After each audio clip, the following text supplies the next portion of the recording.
effing kidding me right now? You can't even bring me. You can't bring me down right now. Shut up. So Wednesday morning, you're hanging out in the break room, Rochester. Tuesday morning, you're hanging out in the break room, Rochester's Classic Rock 96.5. WCMF, how's it going, female buddy? Doing good, buddy. What's going on? So Skinny's going to die soon, buddy? I have no idea. All right. You don't know what's going on? No. Were you up late? Here. Were you up late too? Yeah, Monday Night Football, some baseball. I'm tired. We'll get to that in a second. 44 degrees right now, a little chilly. Grab a jacket on your way out. We will be getting into the high 50s, but we won't be getting there till around noon, so just prepare for that. Although it does look like we are going to avoid the rain today, which is nice. Let's get to the subject at hand. The Blue Jays are going to the World Series. Ernie Clement is going to the World Series. Come on. I find it funny that yesterday was Ernie Clement Jersey Day. Yes. Timmy ran out of jerseys pretty quick. Well, you're not a Blue Jays fan. Correct. I do have an Indians one, but I don't know. We've adapted from the Indians. So sure, understood. Doesn't seem right to do. Understood. So if you did not stay up late last night, the Toronto Blue Jays in Game 7 in Toronto beat the Seattle Mariners. They will be going to their first World Series since 1932, in 32 years. I'm sorry, I'm very tired. That game was not decided until the final out last night. Do you have memories of the last time? Because you would have been, what, like 6? I do. Because I used to go, my old man would take me up to what used to be the Sky Dome all the time, like when I was a kid. And don't forget, my dad was on deck when Joe Carter hit that home run. I forgot. To win the World Series in 92. So we talked yesterday around this time. Timmy and I unknowingly wore our matching Ernie Clement Blue Jays jerseys. Ernie Clement, as part of this Blue Jays team, will be the first Rochesterian to play in a World Series since 1959.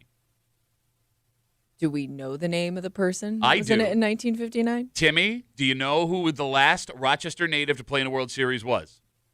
Joe Altobelli? No, close. Bob Keegan was a pitcher for the White Sox. They lost in 1959. Oh. If the Blue Jays win, Ernie Clement will be the first Rochesterian to win a World Series since...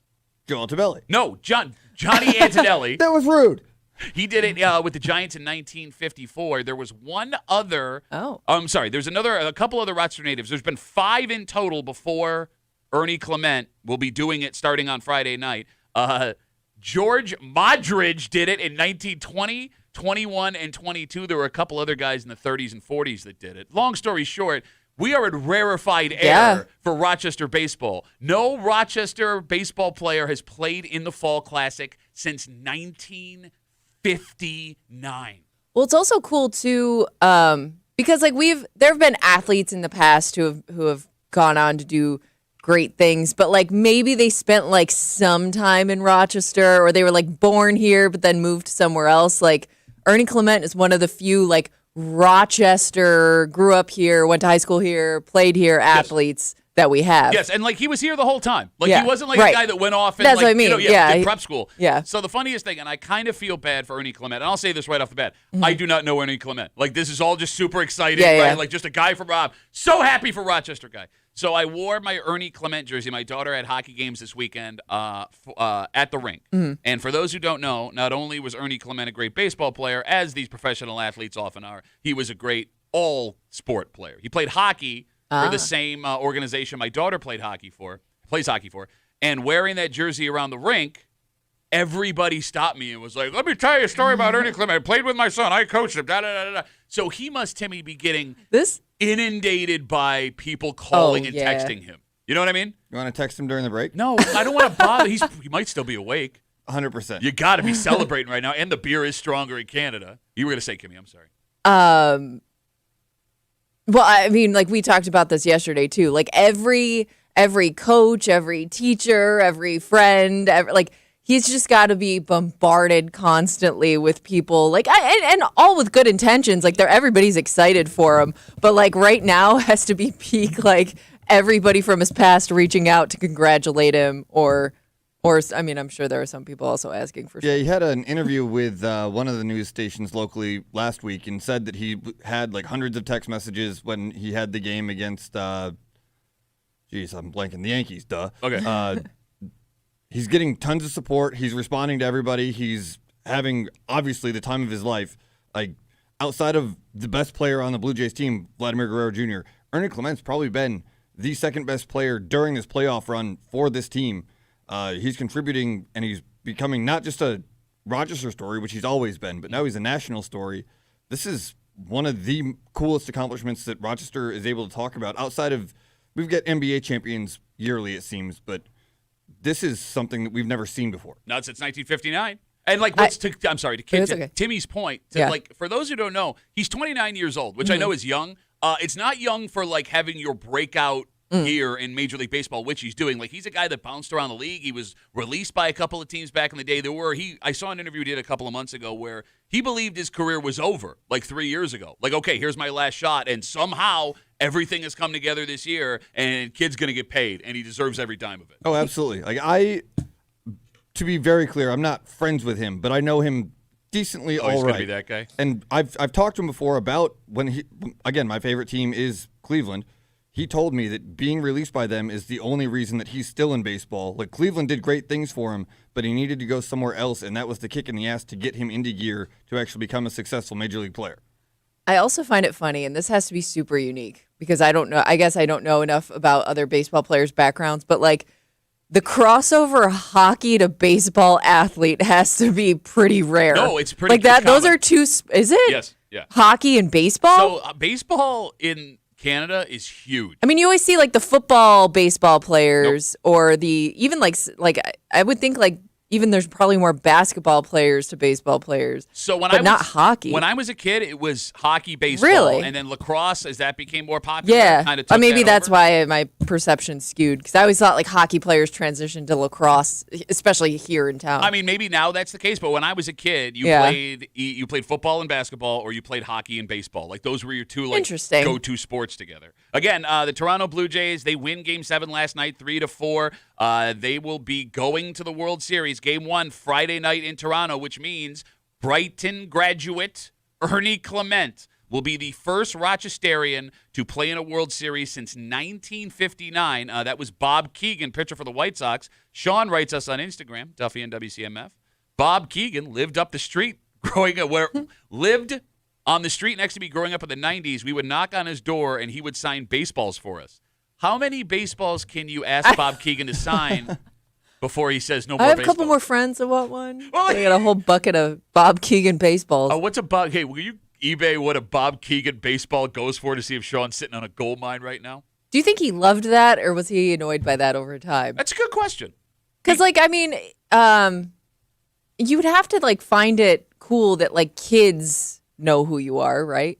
Yeah, especially, so he lived into his 80s, if I remember correctly. Yeah. So, yeah, you're right. And, like, just watching from a distance, Timmy brought up Joe Altobelli, who's not a Rochester native, but lived in Rochester for years, played in the majors, managed the Orioles. He won a World Series as an Orioles manager, didn't he? I believe so. I guessed his name twice for a reason. Okay. So, like, when he was just watching from a distance, like, when people would want to talk about his career, he love talking about it. It seems like it. I mean, yeah, you're right, because there's been, it's easy, Timmy, to get lost as a professional baseball player because every team has so many players and there's only so many, even like some of the best, they get forgotten along the way. Right. And when you're playing and you're in your prime, like maybe it gets a little annoying, people reaching out to you and asking for autographs all the time, but like one day that all just stops. So I'm guessing like when people do give you that attention again, it's got to feel pretty good. Absolutely. I would think so. Everyone's got an ego, right? Yeah. All right, Timmy, what do we got for baseballs signed by Bob Keegan, Rochester native? Well, apparently he threw a no-hitter in 1957, so with this inscription, it is available for $1,499. No! Whether What? or not it's sold, like I can't find the sold prices if there's any out there, but there is one available on eBay right now for $1,499. No kidding. Sean, tell me you still have some of those baseballs, buddy. Right. All right, Zach Super unique, I guess. Zach writes us, so the game 1 of the World Series is Friday night in Toronto. We're going to talk about this later. I'm doing everything I can to get to this game. I was kind of hoping, like, because we've been, like, putting out a lot of Ernie Clement stuff throughout the last couple of months. Really excited for him that, like, Ernie on Instagram would be like, hey, man. Oh, he'd reach out to you? Hey, man, you're super cool. Yeah, I appreciate radio it. guy. Here's some World Series tickets. That's not going to happen. Zach writes us on Instagram, Duffy and WCMF. He says, I don't watch baseball ever, but I just recently found out that Joey Loperfido, one of the Blue Jays, is my 3rd/4th cousin, not close, obviously, but kind of cool. Third or fourth cousin. Zach, I'm going to need you to reach out to him, and see if he can get us some World Series tickets for Friday. All right. That would be awesome, because this is going to be an uphill battle getting these tickets at 10 o'clock when they go on sale. I didn't even think about that. Like, do you think there are professional athletes who, like, people are connected to them? They find out they're connected to them through, like, that Ancestry.com. Ooh. Try to reach out, like, hey, I'm your mom's cousin, once removes, ex-husband. You know what I mean? Well, let me think You about probably have family reaching out from distant relatives. I mean, let's think about it this way. If Ernie Clement's family has been in Rochester for a long Yeah. time, there's a You got to have some cousins out there that you've never met. well, no, I'm saying there's a decent chance that my family in some way is related to him. Well, how would Well, that? through how marriage, would, yeah. or I don't know, maybe he's Irish. So you're like what, like 10th cousins? Is family not family? What is family really, Kimmy, in the world? If you can't lean back, please give me tickets to the World Series. Please, somebody. I have your jersey. Can I tell you, I'm a little bit of, why would you say it like that? I think it's cool that we both have his jersey. You made me sound like a dork. I Do you didn't not say it any support- specific do way. you I not don't know why you Rochester? took it like Do you not that. support Rochester people? Huh? You I don't wanna do, see I me- do. No, I can apparently root for not, 'cause them without- I went and got his jersey, and you I made mean, fun that's of me. not surprising. Okay. I will admit, I have been nerding out this morning. And like as Bills fans, we had this experience when they won the division, made the playoffs all those years ago, broke the drought, and then won the division for the first time in like 25 years, where like you go buy all of the stuff you can that says like playoffs and division champions. I have bought 2 hats and a sweatshirt this morning. Toronto Blue Jays. Do you World buy Series. it because you think it's going to be worth something? No, I just or you want it. just want it? Okay, so Because I feel like they just overproduce that stuff so much now that it's not going to be as rare in the future Shut as up. that other stuff. I'm not buying it to sell it. I need I Timmy, need it. Timmy knows this. When you make the World Series, Yeah. you get a little patch on the side of your hat that says, World Series. It's a Jays hat. Yeah. And I need that for Friday. I have a Cleveland one from 2016, but I waited until after they lost because it was half the price. Yeah, I thought about that. Not a bad move. But I want to wear it while I'm either at the game in Toronto or watching at my house. Nerd. Why is it a conversation between watching it or watching it at your house? Well, okay, so that we're going to get to at 7 o'clock because I made some promises to someone in my life. In fact, I sold this person who's not a really big baseball fan on if this were to happen. Got it. how Them all excited. They're all riled up, and we were ready to go. And the way that these games fall, date-wise, Didn't think about that, did ya? Did not. And that's going to be an issue. But we'll get to that just after 7 o'clock this morning. Also, Kimmy, it's Tuesday. You know what that means? Oh, I know what that means. It's where they whining. A very special Where They Whinin'. Kimmy, the commissioner, Yeah. will be in the big girl chair Yep. playing Not as commissioner. I'm passing off my commissioner duties. to the Timmissioner. Yeah. You've done this once before, Timmy. It went very poorly. He's a complete tire fire, but we're going to try and do it again. A Timmissioner Where They Whinin' just after 9 o'clock this morning here on CMF. And by the way, I'm getting lots of people writing asking if Tommy's okay. He is okay. As far as we know, he will be back tomorrow. As far as we know. Yep, as he just went to go visit Yeah. family. Everything is cool. So I hear travel isn't really great right now, so we'll find out. and we got a whole bunch more fun stuff to do with you this morning. But first, Kimmy. We had an interesting discussion yesterday in the 9 o'clock hour about what men can do to impress women they don't know. Yes. I'm in a bar, face-to-face. Timmy said a lot of things. Mm-hmm. You insulted him right to his face. I don't remember that. Multiple times. But let's say you are fortunate enough to get a phone number. And fortunate past that enough where they want to sit down and have dinner with you, maybe drinks. You're not out of the woods yet because there are things you are doing that you don't even realize that is letting that person know exactly who you are, what you are, and whether or not they like you. And we'll get into it next here in the break room on CMF.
Sometimes it's not about what you say, Kimmy. It's what you don't say.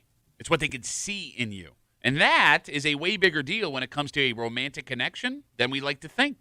Because there are 7 things, at least according to these experts, that the second you sit down across from someone you have a romantic interest in, they are noticing immediately. So would you call these red flags? Or just things that they know, not necessarily bad things, but things that people notice? They could be red flags eventually. You're hanging out in the break room, Rochester's Classic Rock, 96.5. WCMF, Kimmy in the big girl chair, terrible time, Timmy behind the board. We believe Tommy is back tomorrow. We are so bad at communicating when it comes to who's on. We got one word from him in the last 4 days. And it's a word we'd be fired immediately for saying into a microphone. It's like the worst of the curse words. So Tommy should be back tomorrow morning, fingers crossed. Just after 6:45, it is spooky season. Yep. Which means if you have not gotten your pumpkin yet, this weekend is like the last weekend to do it. I always assumed that everybody had their place they went, and that was that. So did I. But you know some people where apparently that is not the case anymore. Shop around. And we'll get to it just after 6:45 here in the break room on CMF. Yesterday around 9 o'clock, we were talking about this weird phenomenon that women say they have seen in men in bars to try and impress them. And it is men dancing on tables in bars. Yep. Still have yet to see that, but I guess it must exist somewhere. I mean, there were dozens of videos that were in this article that we found. So in that discussion, we talked about what you could do as a man to impress a woman that you are meeting for the first time. Kimmy was very mean to Timmy. Very, very mean when he I didn't was... say anything. Wait. I just asked some questions. He said that he gets laid, and your follow-up question was I in didn't person? mean it like that.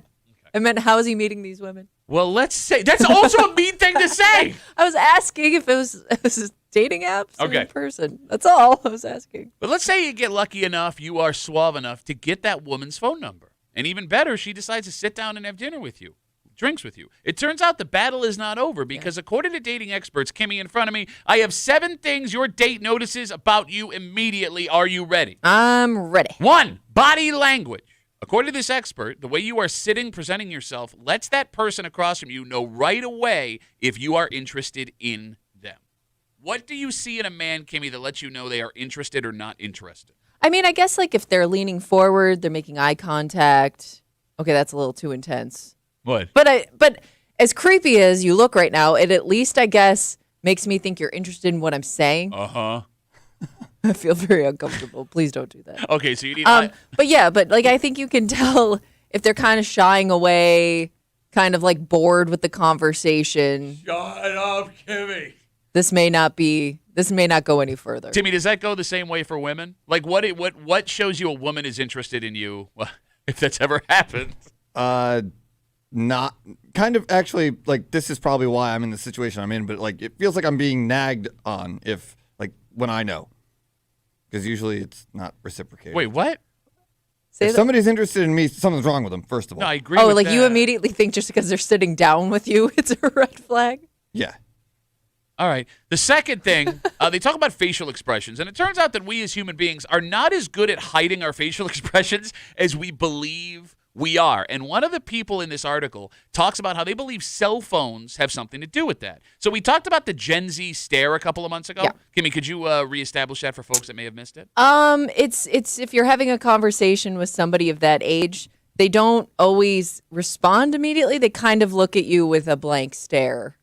And if they don't say anything right away, maybe they're waiting for you to talk. It's just an awkward pause in conversation. You don't really know where to go from there. And the theory behind that is that these Gen Zers communicate via text so much that they're not used to having to react. Back and forth conversation. Exactly. That flows. So the expert in this story believes that folks' lack of reaction from text messages or the fact that they are able to roll their eyes or go ugh when they're reading a text message is leading to people doing that To not in person. react at all. Or no, doing that in person without Oh. realizing they're doing it. Really? Like somebody says something and you roll your eyes hard without realizing you're rolling your eyes hard. Because I would think you would get the opposite when we just talked about the Gen Z stare. Like they're not showing any emotion in person because they're not reading the conversation out loud in their head. I have noticed in myself, and the phone number is 252-WCMF, 252-9263. There have been 2 or 3 times in the last few months where someone has said something to me and I have openly reacted in ways I should not Just have. because you're used to having text? I'm used to like looking at a text message and be like, or like reading a DM, Oh. you know, like as we're doing the show, like, oh. Yeah. And I've done it to people's faces, and immediately I'm like, right? Just joking. We're just doing jokes out here. So one that is tricky for everybody that I think we need to discuss. The things your date notices about you immediately. How much you talk about yourself. And there's a delicate balance there. where is that balance? I don't know if anybody knows that balance. And I'm not even talking about being on a date with somebody. I'm just talking general conversation. Because every now and then, and I honestly don't always mind when somebody's talking about themselves too much because it at least keeps the conversation flowing sometimes. Like if you don't really have much else to say. Okay. Like they can kind of carry the conversation. I guess there's a difference though between carrying the conversation and constantly talking about yourself. That would get annoying. I got distracted by that typo that was just on TV. It was very regrettable. It's no longer there. But thanks for being here, Timmy. Yeah. Sorry, I'll rewind it and let No, you like say it. I think that a lot of people sometimes get into a groove of talking too much about themselves, and I sometimes think that's a nervous habit more than it is an egomania thing? Yeah. Okay. You know, it's funny. You bring up the whole, like, if they talk about themselves, it quiets the quiet. But, like, if you're not engaged in the conversation, doesn't mean that this interaction isn't going well in the first place? Yeah, true. I mean, if they're not willing to ask you a few questions, I would think that means they're just not really interested in what you got going on. Yeah, like, unless you are specifically answering a question that someone's asking you or you're having a back and forth, like, if you're doing nothing but talking about yourself, you'd have to realize even in that moment, unless you are an egomaniac, that this is not going well. And I could also see talking about yourself up front. You're trying to just get it all out so this person knows as much about you as you want them to know. Okay. But I would say, like, if that continues for the next few dates, you're probably in trouble. So before we get into the stuff that it turns out we don't notice, according to these experts, the last one is a huge one, and it's one that people I don't think consider enough. According to these experts, one of the biggest things that your date will notice about you is how you treat the server or bartender. Oh, yeah. And I'm not just talking like over the top, being a dick, take this back, this is ridiculous, right? Just subtle little jokes, things. Stupid jokes sometimes. How much you're tipping matters a ton, and the warmth that you're showing that person that's coming back and forth. I mean, I'm judging anybody on that behavior, not even just somebody I'm dating. I think that says a lot about a person. Like, there are people that I may not want to pursue a friendship with if I saw them being horrible to a server. Okay, but can somebody go too far the other way where it would bother you? Like trying to be too friendly? Over the top nice, over the top friendly? Because Timmy's not a friendly person. Timmy's not a mean person. Look at his face, though. No, I mean, like, I wouldn't. Would you describe Terrible Time Timmy as warm? No. He's somewhere in the middle between warm and freezing cold. He's Luke? Yeah, he's a lukewarm guy. I mean, how would you describe your personality? I don't think that's an unfair assessment. I think that I have a bit of abrasiveness to me, but I think that there's also some care behind it. Sometimes your sarcasm can be mistaken for being mean, I think. That was fair. A mean thing to say. But if you can't handle it, I don't want it. Oh, for God's sakes, Timmy. You don't have the ability to do that. You're running out of people that'll talk to you. That's fine. You know what's a little off-putting sometimes, though, is if somebody's being great to the server, super nice, like just like the perfect customer, and then they leave a crappy tip. Oh. I'm like, how did that add up? Okay. All right, so as we get into the stuff that it turns out we don't notice, because there are things we are conscious of thinking that we have to do to impress this person we're going to sit down with. These experts say that it turns out we do not notice minor physical flaws in people. Now, they don't get into what minor is versus major, but, like, you know, as you're getting ready to go somewhere and meet someone for the first time, that's what you're concerned about, right? The physical attractiveness? Yes. Yeah. All right, let me ask you a question. Serious question. Think back to your single days. Are you the type of person to look for the good or the bad physically in someone that you are meeting for the first time? Do you know what I mean by that question? Yeah. Like, what are you willing, I guess, are you willing to look past the bad if you see the good? I'm not even saying look past the bad. I'm saying, you're only looking for the good. When someone sits down, do you look for the reasons they are attractive? Or when someone sits down, do you look for the reasons they are not attractive? It's probably the not attractive thing. You're a bad person. I think it just happens naturally, though. Like, if there's just something like weird about the way that they're talking or something that they said that you're going to kind of latch onto and be like, oh, I didn't like that.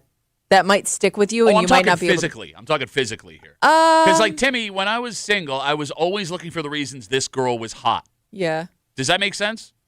You're the opposite? Yeah, for me, it's kind of just, it's all right in front of me. I kind of figure it out on the fly. Well, no. But first impressions matter, though, right? Like, you would think, like, if somebody shows up to a date wearing something weird or, like, something that doesn't match or just looks disheveled, Okay. like, you're going to think, but, like, that's the best they're going to do, or Yeah, that's the best they're going to dress, because I would think you're trying to impress somebody with the first date. Little arrogant of you to think they're going to go all out for you. I think you see the positives from the outset, and then you realize the negatives as it goes along. All right, I guess what I'm asking is, let's say a girl sits down across the table from you, Timmy. Lucky me. She's got beautiful blue eyes, but she's got a snaggletooth. Are you focused on how beautiful the eyes are or how snaggly the tooth is? I'm seeing the eyes first, Okay. and then when the mouth opens up, I might. So he's going to see the So you're seeing the snaggletooth.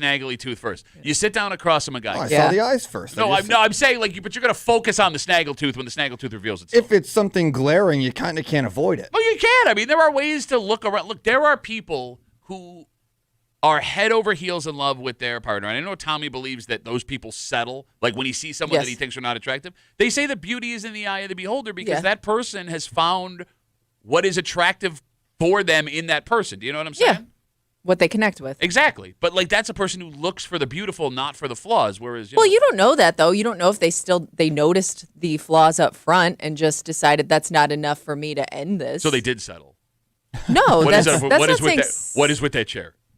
That's not settling. That's just saying that's what you noticed first. Okay. All right. Let's take a break so Kimmy can try and back up off all of the mean things that she said about Timmy and all other men in this discussion.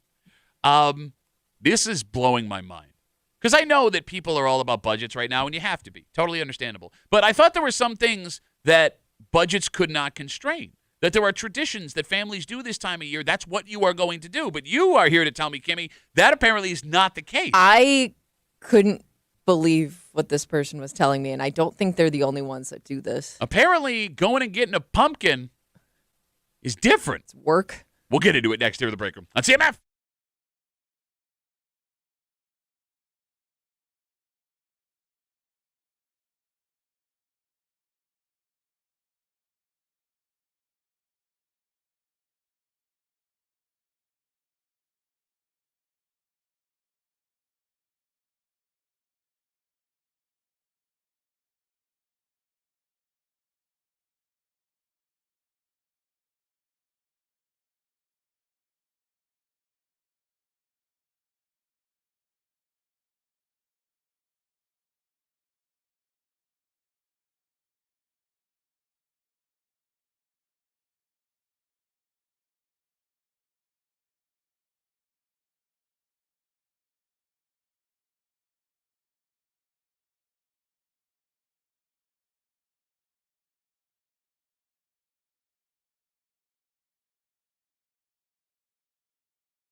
budget is on everyone's mind right now. Save money where you can, and it's hard to blame folks, right? That being said, this did not seem like a place where people would be willing to make changes to save cash, right? Kimmy, it just costs what it costs. I would think so. I wouldn't, even if there was a price difference, I didn't think it was much. Well, look, here's the thing. What these cost, it's always too much. It's never worth what you're spending. But if you wanted this experience, you were going to keep going to the same spot and paying what you were paying. But according to Kimmy, those days might be over. You're hanging out in the break room. Rochester's Classic Rock, 96.5. WCMF just after 7 o'clock this morning. We are celebrating in Rochester. The Toronto Blue Jays won Game 7 last night. They are headed to the World Series Game 1 Friday night. Ernie Clement, Rochester native, will be the first Rochesterian to play in the World Series since 1959. Yes, 1959. And I got a bit of an issue. Yeah, you do. Why Bit of a dilemma. Why do you take joy? I'm not taking joy you see the big because smile? you do this to yourself. You don't have to do anything. No, I do. Well, here's the thing. And you kind of built this up on your own. Well, yeah, because like there was. I want to experience this. I've never experienced this before. And like so I would like to experience this with someone in my life who looks like will not be able to go now. So I still want to go, but I can't be like, you can't come. Yeah. We'll get to it. Just after 7 o'clock here in the break room on CMF. It is spooky season. So if you haven't yet, this will be the last weekend to go get your pumpkin before Halloween, right? Yeah. Okay. Well, yeah, next weekend's Halloween? No. Next Friday's Halloween. Yeah, so next Friday. This will be the Oh, last wow, week. week that's from not that Friday. fast. Their last Okay. weekend. It's the fact that Timmy knows that off I the know. top of his head is weird. Hey, kids, come to my house. Want a chocolate bar?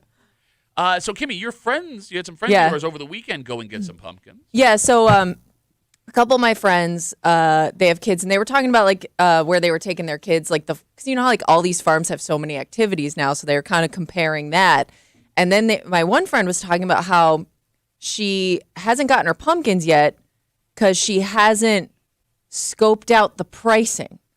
And I was like, but you already took your kids to the farm, like why didn't you get them then?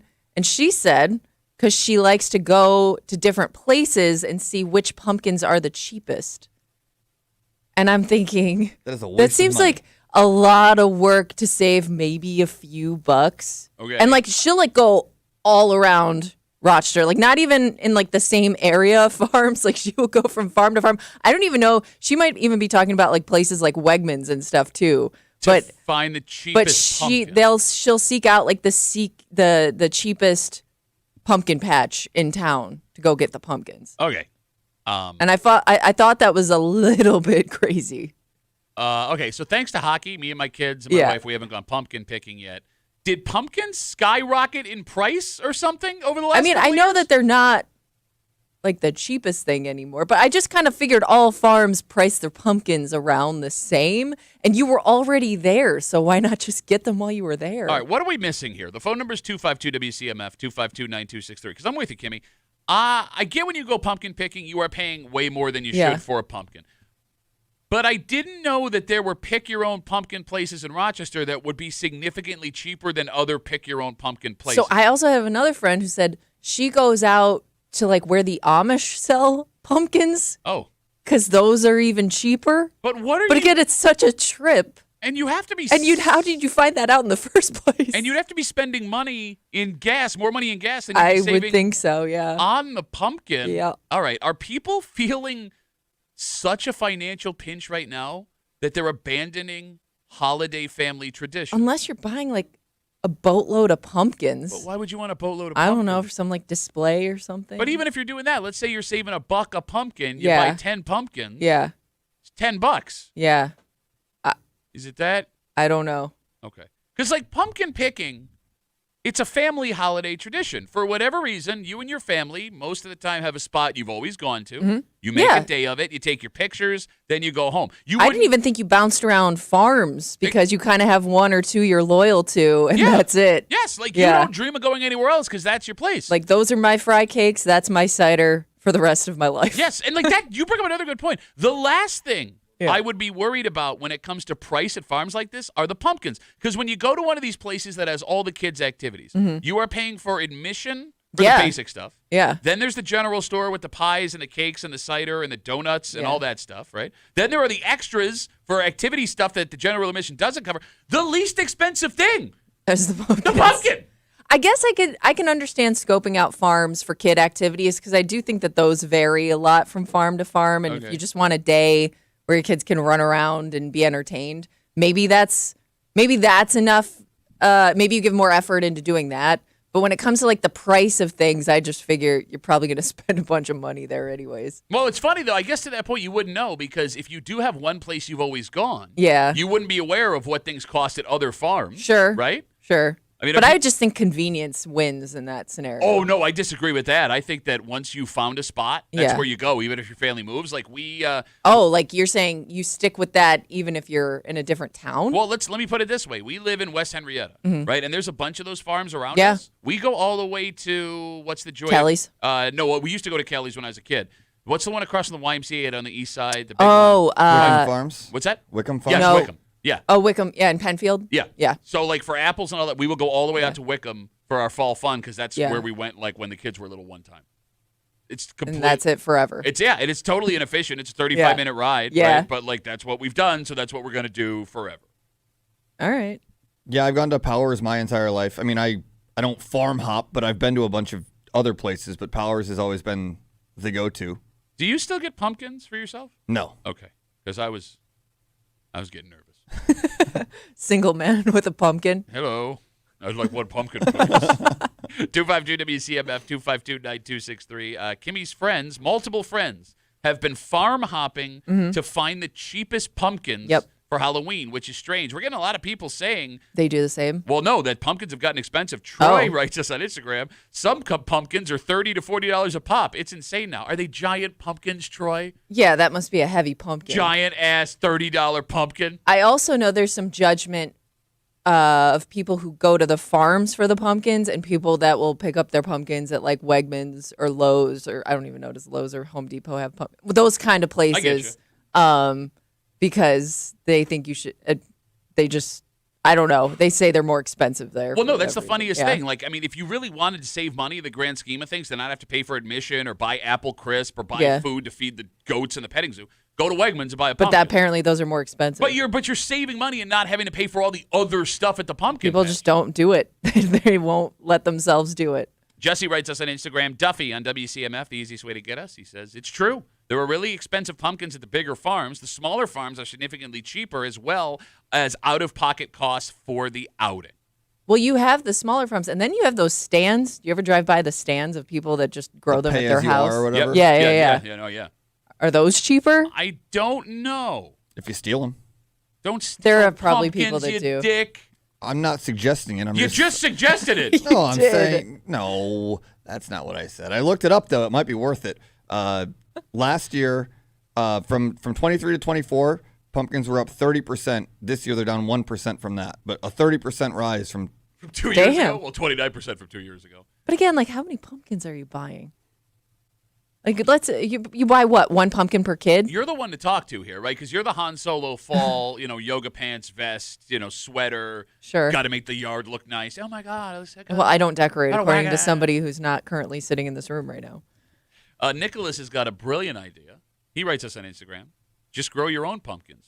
Shut up, Nicholas. Yeah, I'm gonna but like start a that pumpkin seems like patch. something you would do and then realize I have way too many pumpkins now. And you're I gonna- don't need this many pumpkins. I think they take over your yard. And you're going to attract all of the Yeah, wildlife. that's true. Right? Like those Yeah. pumpkins are going to rot, and all the Yep. animals are going to come in. And you're going to have to deal with squirrels. More and pumpkins than you know what to do with. Not good, guys. I'm glad that 252 WCMF, as we talk about Kimmy's friends moving from farm to find the cheapest pumpkin. For years, Timmy, I sat in this room as a father of two and a husband, and I complained about how expensive these farms were for apple picking and pumpkin picking, and you and Tommy sat here and were like, it's not that bad. But you yourself, a couple weeks ago, finally got to experience what I have experienced for the last couple of years. Oh yeah, so I had some family in town, and I was just trying to think of like some fall activities to do because they're not from here. So I was like, they probably don't get to do the farm stuff that much. They live in the South where they don't get like the fall experience. Sure. So I was like, we'll go to this place and we can walk around and do all the traditional stuff. So it's one of these pick your own apple, pick your own pumpkin farm places. Yep, it was one that has a bunch of kid activities and all that stuff. And I kind of thought like all that stuff, if you wanted to do it, if you wanted to do the hayride and stuff, like it was extra, or that was extra, but everything else you could go experience.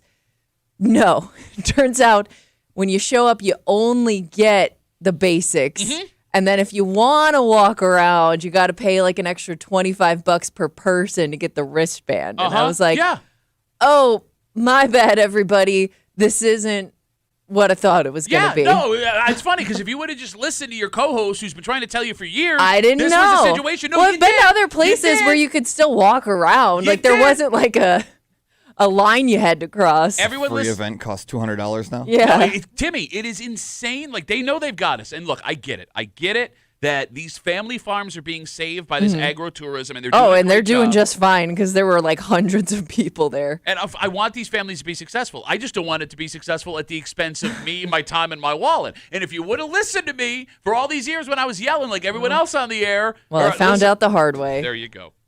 Buy Your Side Outfitters writes us on Instagram. Wegmans has, quote, pie pumpkins in the produce section for $3 each. They have medium and large sizes, by far the cheapest pumpkins you can actually eat them. Question. You can't eat the other pumpkins? I did not know that. I can't. I've never heard of pie pumpkins. Can I not eat a pumpkin that's just out in a field that I pick? People do, though, don't they? I don't. Because some people will carve the pumpkin and bake the seeds. Are you not supposed to do that? I don't know. Are they better? This is news to me. Are they better tasting pumpkins if you get them from Wegmans? Also, why would I buy the actual pumpkin when I can just buy a can of stuff that looks like pumpkin? That's kind of what I thought most people do that make pumpkin pie right? and stuff like that. Yeah. It seems like a hell of a lot of work for not a lot of payoff. Yeah. How many pumpkins do you need to get that same amount, I guess, is my question. I'm with you, sister. I'm with you. All right, so look. I get that we're all trying to save money, and I get that it can be extreme going to some of these places, what they want to charge you to do all the fun stuff when you get there. But there are still mom and pop like farms that don't have all of the, rigmarole. Sure. The key is to get your kids in those places early. So this is what they're used to. Exactly. Like you brought up Kelly's Apple Farm. Yeah. Like that's where I went when I was a kid. It's a patch. It's a general store. And I loved it when I was little. Yeah, that's what I thought fall was. And it's because my dad didn't let us know that there were other places to go. Well, I don't know, though. Did those other places exist? Not that they weren't there, but I kind of thought they were all similar in the fact that it was pumpkins, cider, donuts, pies. It's a good question. And I don't think they had all the kids' stuff. I guess we'll never know, Kimmy, because our dads kept that from us when we were young. All right, let's take a break.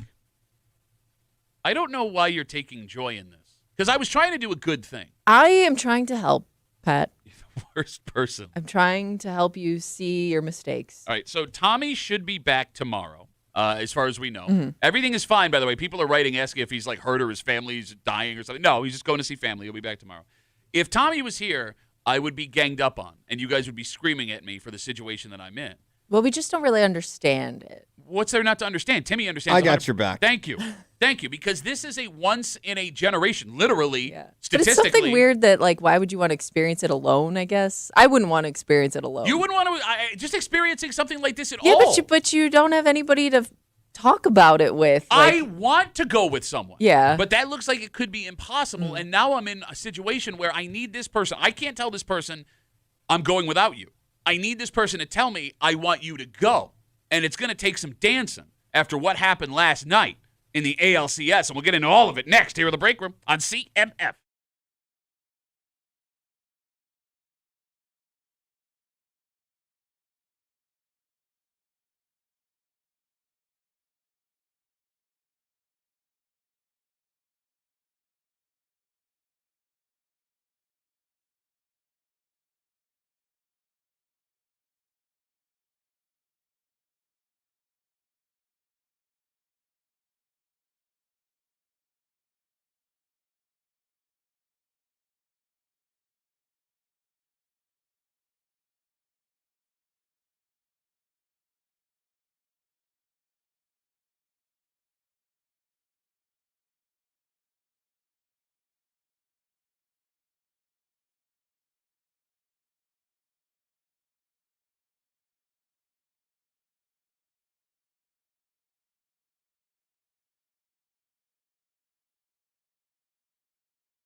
It's a once-in-a-generation opportunity.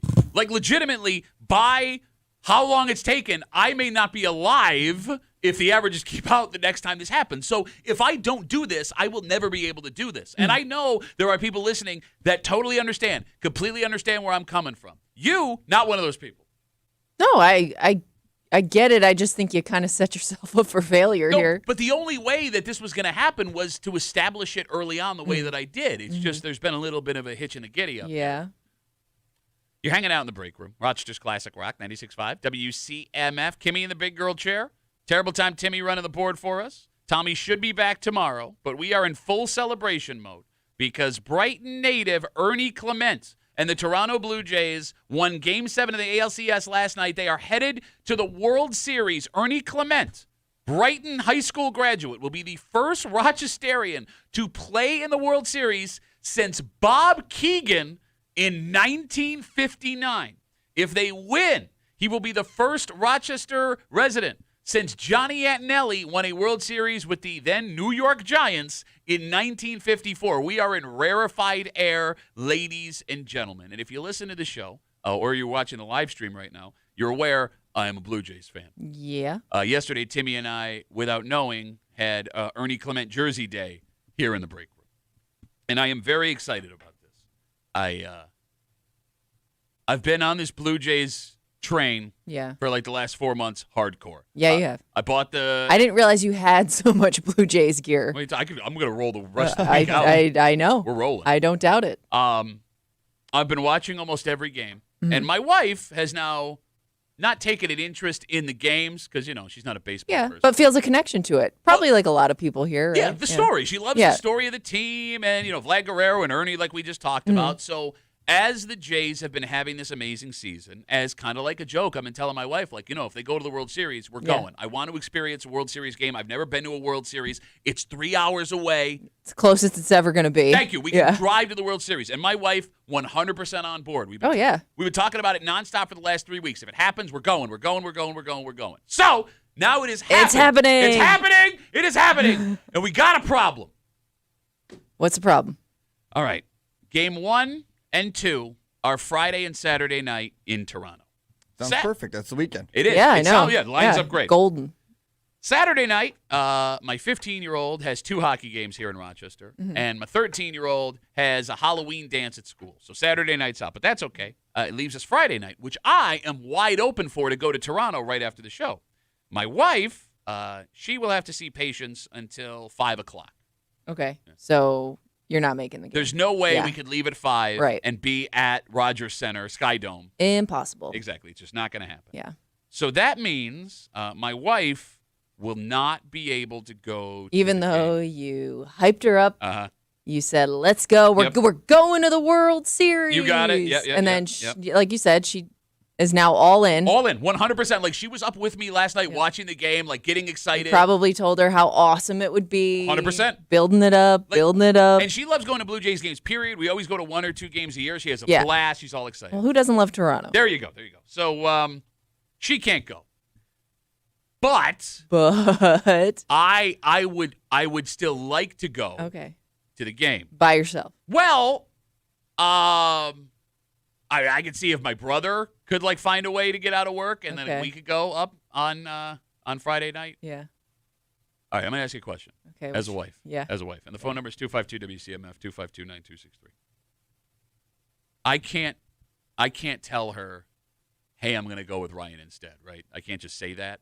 I think that your wife, knowing your wife, she wants you to have that experience. Okay. But as somebody who has been left behind multiple times during these situations, my husband has been to multiple American League Championship Series out of town. I can confidently tell you that she is going to have terrible FOMO, and she's going to be a little bit jealous while you're there. Because I also know what you're going to do too, and you're probably going to do the same thing my husband does. You're going to be sending her pictures of how awesome it is, and look what I'm doing. Because I get it, you want to include her. Sure. But it's going to make her feel worse about not being there. All right. Especially because she can't be there because she's got to work. Okay, so I've been thinking about this since the moment George Springer hit that home run last night. Yeah. To put him up. So tickets go on sale at 10 a.m. I am on both of my Ticketmaster accounts trying to get a pair of seats to go to this game. I mean, it's not going to be a cheap trip. Well, either. look, and the only way it's going to be able to work out for me money-wise is if I'm able to get them face value, because right now the cheapest in-the-door seat resale is $1,000. And that seat normally goes for like $15 Canadian. Right. All right. I know that I'm going to pay for this. Like, even if my wife, because my wife is wonderful, and she will tell me, go and have fun, and I love you, and I want you to experience this, go with your brother, whatever, Even if she gives me permission, something will happen Friday night. She will be, the kids will be overwhelming. She will have had a long day. There will be the FOMO. I'm going to pay down the road. Timmy, what I'm trying to figure out is the experience of going to the World Series to watch my favorite team and Rochester native Ernie Clement play worth what I will be paying for down the road. 10,000%. You're not married, you dumbass. 10,000%. 15,000%. Why? Because you don't know if you'll ever be able to do it again, and I don't think it's going to cost you your marriage. It might cost you a couple of bad days. Well, yeah, I hope she wouldn't divorce me. Would you trade possibly I love how he one said, of the I don't greatest, think. Would you trade one of the possibly greatest days of your life For your marriage? like a couple of bad days where you're like still having fun, especially if the Blue Jays were to win in your presence? Yeah, but here's the thing. Like, there's no guarantee that happens either. Not saying, like, it's going to take away from your experience because, again, you're going to go to game one, so nobody's winning a championship in that game anyways. Yeah. But it would kind of suck if, like, they get blown out in game one. Well, I just want to be a part of the pomp and the circumstance, right? Like, I've never been. You want to say you've been, you want to say experienced it. A World Series is a bucket list thing for a lot of people, no matter who's playing. But not only are you getting that, but you're getting a team you actually cheer for. Yes, and it's somewhat. Ernie Clement fan club here. We're going to cheer for Ernie, and I get to wear my Ernie jersey in the Rogers Center. I'm going to be one of the only guys with those, Timmy. You'll find enough Rochester people that are up there supporting him that even if you were to go alone, you're going with at least a couple hundred people, not to mention the thousands upon thousands of Blue Jays fans that are there for the same goal. All right, so let's talk about that in a second. 252 WCMF. The Blue Jays won the ALCS last night. Not only am I a Blue Jays fan, but Rochester native Ernie Clement. He will be the first Rochester native since 1959 to play in the Fall Classic. Tickets for the game, 3 hours away, go on sale at 10 a.m. this morning. And I have convinced my wife over the last couple of months as the Jays were on this run, if they go, we're going. And it's a Friday, Saturday night. And the way that the schedule has worked out, there is no way she can go with me Friday night. I can leave right after the show. I can be up there for the game. I can stay the night and be home the next day to get my daughter to hockey. No problem. She can. Yeah. So what the hell do I do? You go. 252 WCMF. Carmen, you're on CMF, buddy. What's going on? Good morning, guys. So I literally just had this exact same thing just happen to me. Not on the same level, of course, as the World Series, but a comic book convention that I wanted to go to. Okay. And then my wife kind of hinted that she wanted to go with me, but I wanted to go with a buddy. Ooh. And I just gave her the whole, it's just going to cost me double if I bring you, so I really can't. Wait, you said that to her face? That's like the worst excuse. I can't afford to bring costs you. money. Look, the tickets were $25 to get in, right? If I go with a buddy, he's paying $25. If I go with her, I'm paying $50. Okay, I it's can't getting ask her worse. to pay for dinner, right? Everything has to be split when you're with a friend. If I'm with my wife, I have to pay for everything. Was it out of town? Yeah, it was in Cleveland, yep. Okay. And we all know how expensive the Cleve is. Why couldn't she come with you to Cleveland at least? Because, dude, what am I supposed to do? I got to pay for dinner. I got to pay for the gas. Everything's on me. This I is can't your do it wife. that way. So I know. I'm just saying, use your excuses. You want to split it with your buddy. I get it. I sound a little selfish. But it's double the cost to go to a convention outside of bringing a friend. I mean, look, I'm going to throw something out there, okay? Now, here's the thing. This situation that I'm in, I have brought my wife along, so it's not He like... wants to bring his Yes, you I want do. To I bring want to your spend wife time with my wife. It's just not going to work out. But in the defense of Carmen here, I do think that everyone in a relationship should have something that is theirs that they can go experience that's alone. what I'm kind of sensing here. Like, I feel like you could have made it work if you wanted to, but you kind of want this to be your thing. No, absolutely not. I would have loved to take her if she would have said, I'll go 50-50. Carmen, I'm trying to save you, buddy. that. Okay, Carmen, you made me look worse. Thanks for the call, buddy. Have a good rest Sorry, of the day. guys. Yeah. There goes comic book Carmen. John writes us on Instagram, Duffy and WCMF. He says, why not risk it for a Game 5? If they win one game, there'll be a Game 5. Bigger problem there. Game 5 in Toronto is on Halloween. Yeah. I got 2 kids. That's not going to work. No, yeah. Canadian you can't skip Halloween. Come on, you can do it. Canadian Halloween.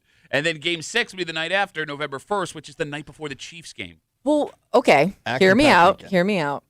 Is this something you'd want to experience with your daughters? Like, is this something I'm not that spending that kind of money on my kids. All right, never mind. I won't even ask my They're question. not going to appreciate it enough for the money that I'd have to spend. Like with my wife, she would understand the gravity of the moment. My daughter. I mean, but think about like as your kids get older, like they would really, really have that cool memory to look back on of them going to a World. They could say they went to a World Series in their lifetime. No, you're right. You're absolutely right.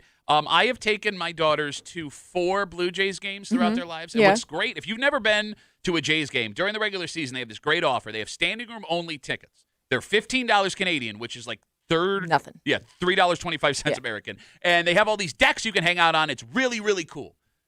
When my daughters are in those games, I don't think they've watched a second of baseball. A second. Well, there's a lot of other stuff going on. No, I understand. And that's fine. That's great. For a regular, fine. Yeah. That's why we're there, for you to go have fun. Sure. I can watch the game. You're going to have fun. That will not happen in a World Series game with what it will cost to get in that. Yeah, but that's a whole different experience. I'm telling you right now, if I shoulder to shoulder, everybody's cheering for the same team. It would be impossible to not be into the game. Okay. If I get lucky and I'm able to spend $400 a seat, then that's probably what it'll cost to get into this game face value. You realize who you're being right now. Who am I being? Your dad. I'm fine with that right now. What? No dad is going to spend. If you're cool with it. If I spend $400, your daughters are going to tell the story one day. My dad left us behind to go to the World Series all on his own. Didn't want to spend the money on his family. Take us to this once-in-a-lifetime opportunity. Well, look, it was worse for my dad because he was on deck when Joe Carter hit that home run to win the World busy, Series. It was doing things. No, like if I spend $400, we sit down and in the 3rd inning, one of my daughters is like, "I want Dippin' Dots." I'm going to melt down. And I don't can't have Dippin' Dots at a baseball game. No, we're watching the World Series. It's the World Effing Series. I'm just pointing something out. This is going to be a story they tell later in life if you go by yourself. 252-WCMF, 252-9263. Again, the Jays are going to the World Series. Rochester native Ernie Clement, the first Rochesterian to play in the Fall Classic since 1959. Bob Keegan, the last Rochesterian to do it.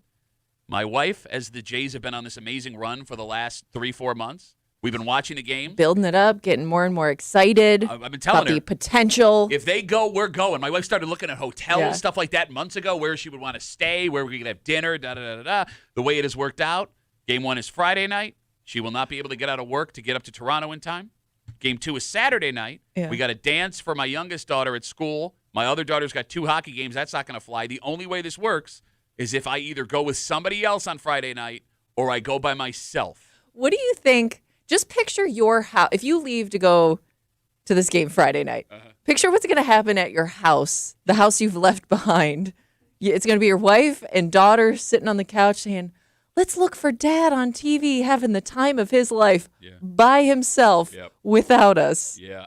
Which also happened during the AFC Championship game when I went to Kansas City. Yes, it did. Yeah. Also that. Yeah. But that was work. I had no sure. No, but that was it. I had the bulletproof vest of work to hide behind there. My wife couldn't get upset. I'm going to hang out with our boss in Kansas City. Look. You mean you wouldn't have gone on your own if that wasn't the situation? It's a little less sad if you bring your brother. Okay, but I don't know if Ryan could get off of work. And here's the other thing: if I bring Ryan, now I'm paying for both tickets, like Carmen was talking about. Like I can't invite Ryan to go and be like, "Give me $500." And I got to buy him dinner. Well, yeah, and you know how much it costs to buy Ryan dinner? A lot. You got to back up the barge of shrimp. If I go alone, Timmy, what would you go alone? Like by yourself? Did you just invite me? No, I'm not. You're not coming. Okay. Oh yeah, you could go with Timmy. Timmy's free. I'll have to look into that. I would go alone. Yes, absolutely. I went to Game 6 in Cleveland in 2016. Didn't even go to the game. We were just out in the plaza area where it was just on a big screen. I was able to, I went with my dad, and it was awesome because, again, there's 15,000 people there. You're still getting the experience. With the same goal in mind. That was a clinch game. Unfortunately, they lost that game and the next one. Way to go, Timmy. But I wouldn't trade that experience for anything other than the result that came with it. Like, you got to go. And you got to bring Timmy. You guys can wear your matching Ernie Clement jerseys. We could do that. Yeah. But then I got to share a hotel room with Timmy. Ugh. I can sleep outside. I don't mind. I don't want to know what your bedtime routine is, man. I don't sleep, so It's all set. Yeah, you're not. He's just wandering around the room. He's not coming to Toronto. That's not happening. By the way, we'd absolutely get flagged on the way back over the border. I don't know what's in his This man looks past. suspicious. Yeah, we might not even get in. So 252 WCMF. Let's talk to Amanda. Hey, Amanda, how are you? Good. How are you? Good. What do you got for us? I think you go. All right. Are you a married woman, Amanda? I am a very happily married woman, and I have 3 kids, so I get it. If you're worried about your wife and bad days, instead of them sitting on the couch and woe is me and where's dad, maybe because they have to dance, your wife to help, so the kids aren't out of control, so be it. Goes and gets, all of them gets their nails done or something and make it a thing so they can get extra ready for the Halloween dance. All right. And kind of spin it that way, and it's cheaper than your tickets. You can pony it up. All right. And then okay. send her and maybe her sister or best friend on like a night away. So then you, in return, she can go to a spa overnight or something, and it's a win-win. There you go. Plan something so it doesn't make your plans look so bad. Okay, you've got an evil smile on your face. I know you think this is a bad idea. I You're didn't encouraging know. me to I do think it. she's. No, yeah, I think it's a great. I saw the no, great smile. I think it's a great idea. I don't think you're gonna do it though. All right, Amanda, I'm gonna ask you straight up, right? And look, everything you're saying, logical. But see, here's the thing. And you women are great. Women make the world go round. Yeah. Amanda, you guys get illogical down the road. I know that your husband, who sounds like a great guy, I don't know him, has done something where you have made him pay for days, weeks afterwards. And if I asked your husband, he would tell me it's not worth what he got out of what he had to pay for. Amanda. No, he absolutely would. I love my husband. But I would tell him right up front, though. So he would know going into that.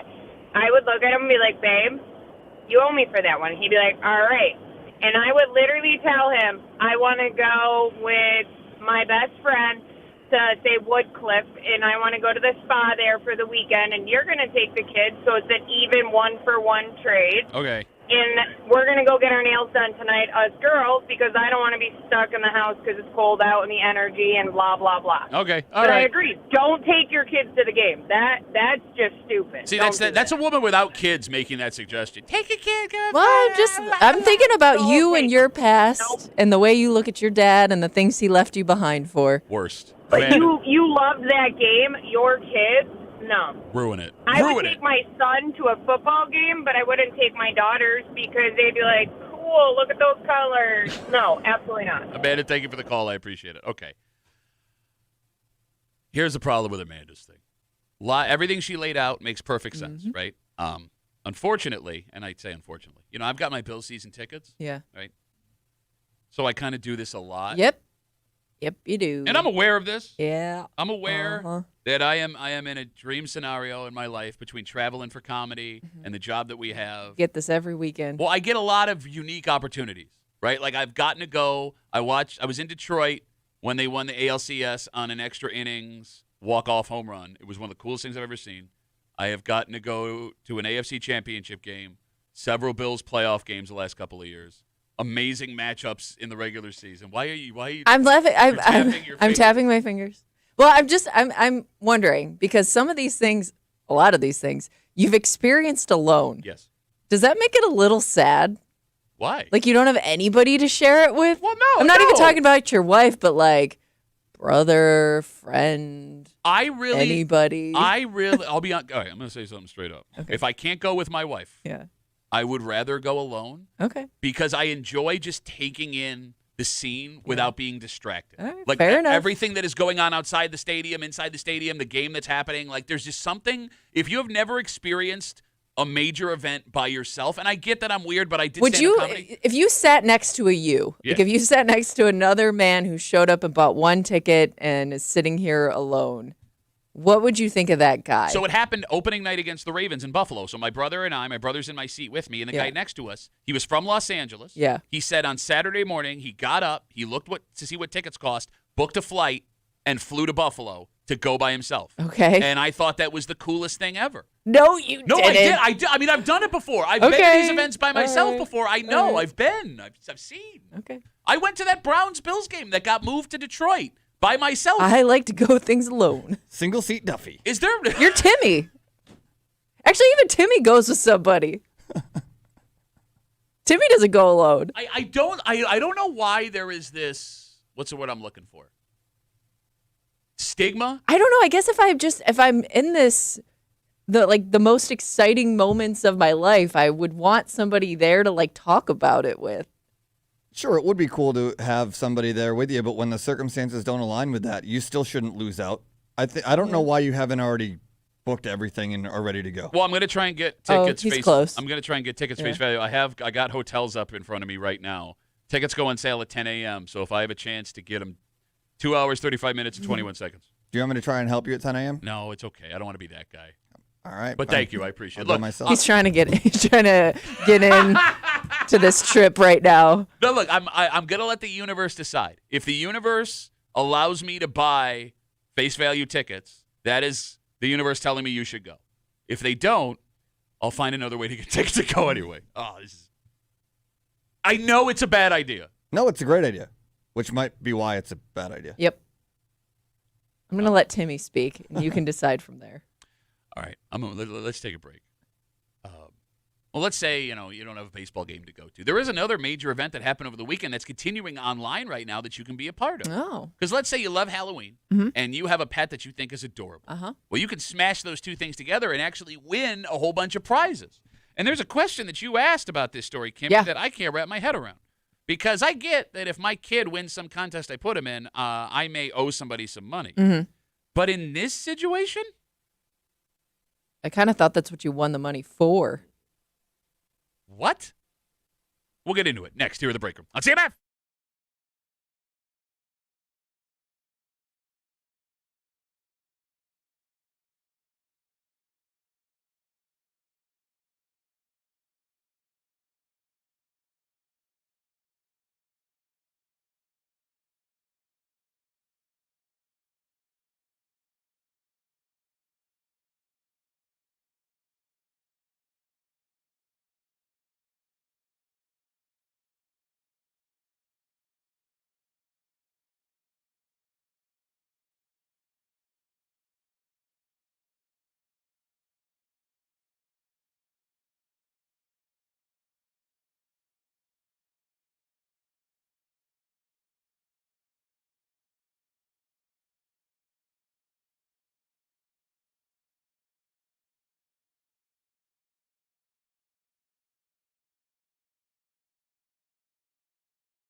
It's a very popular event every year. Not only do you get a chance to show off your little furry bundle of joy, there's legitimate cash prizes on the line. And that last part has me scratching my head because someone in this room has a question that makes no sense. I don't think it's a out of the box question. Well, no, your pet didn't do anything here. They don't understand what's going on. Mm-hmm. This doesn't change their life one bit, no matter what happens in the end. So why would they be entitled to any of this? Well, you wouldn't have the prize if it wasn't for I didn't the pet. buy this thing Yeah. and spend all my money to take care Yep. of it. You're hanging out in the break room. Rochester's Classic Rock, 96.5, WCMF. Kimmy in the big girl chair. Terrible time, Timmy behind the board. Tommy should be back tomorrow, just after 7:45, 7:50. Something that does not get enough credit for how wonderful it is getting expanded in downtown Rochester. And for those who don't know the story behind this, the folks that made this happen, put it all together, deserve way more applause than they have gotten. And we'll get to it just after 7:45, 7:50 here in the break room on CMF. Over the weekend, Country Max out in Henrietta had their annual pet Halloween costume contest. Critters of all types got dressed up, made their way into the store. Kimmy was a rabbit dressed as a pirate. Aw, Chihuahuas so cute. dressed as lobsters in a lobster tank. There were 2 dogs dressed in the colorful tuxedos from Dumb and Dumber. Very fun stuff. Very fun. I think this thing gets bigger and bigger every year, too. It does. It is like the pet contest. It is. And by the way, it's not too late to get involved. Their online pet costume contest, that runs until Halloween. Prizes to be won there, too. You can go enter your dog or cat or bunny or whatever. And we know a guy who did. Yes. Well, he put a bow tie on his dog. And Well, said he didn't he win. was in it. Did more than we did. $1,000 in prizes, Kimmy, to be won by the folks entering their animals. And that led to a weird-ass question from you. Well, because I was wondering, like, if you were lucky enough to be the winner of this contest, you got $1,000.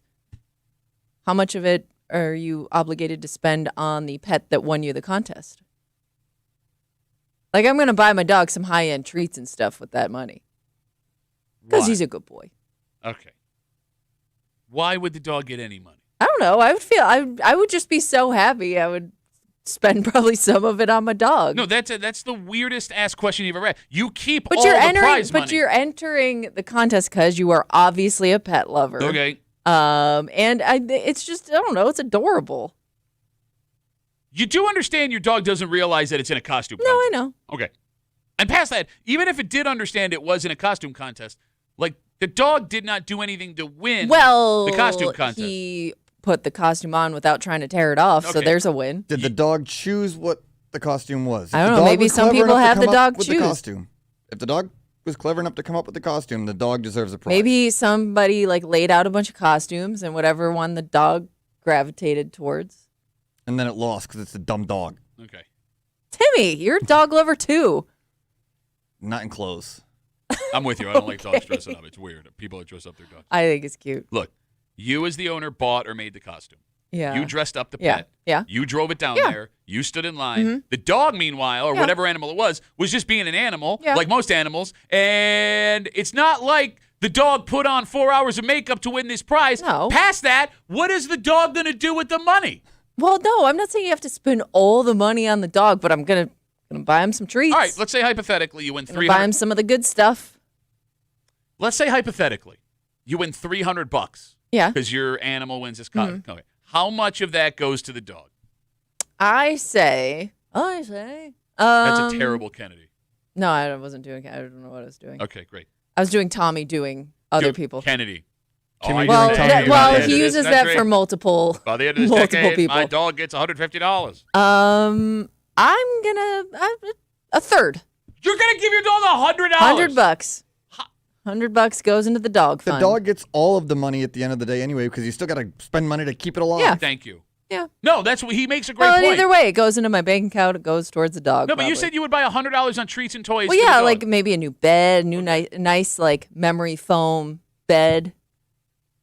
the for the little phone. guy. The phone number is 252-WCMF 252-9263. I don't know why this is making me mad. I am You are mad getting at really you. mad. No, it's just Says the man who's about to spend $1,000 on a ticket to Toronto. Okay, it's not gonna be 1,000. I told you it's 400. We'll see. If He's we going to get wear his there. Ernie Clement costume. He's going to win.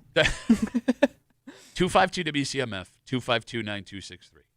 I am infuriated that anyone would believe the animal that you dressed up that you pay for its I'm not saying existence you have for to. I'm would be saying I want entitled to. any of that money. If I was He's your not husband, entitled. would your husband feel the same way? Yeah, you'd probably buy him a nice chew treat. Okay.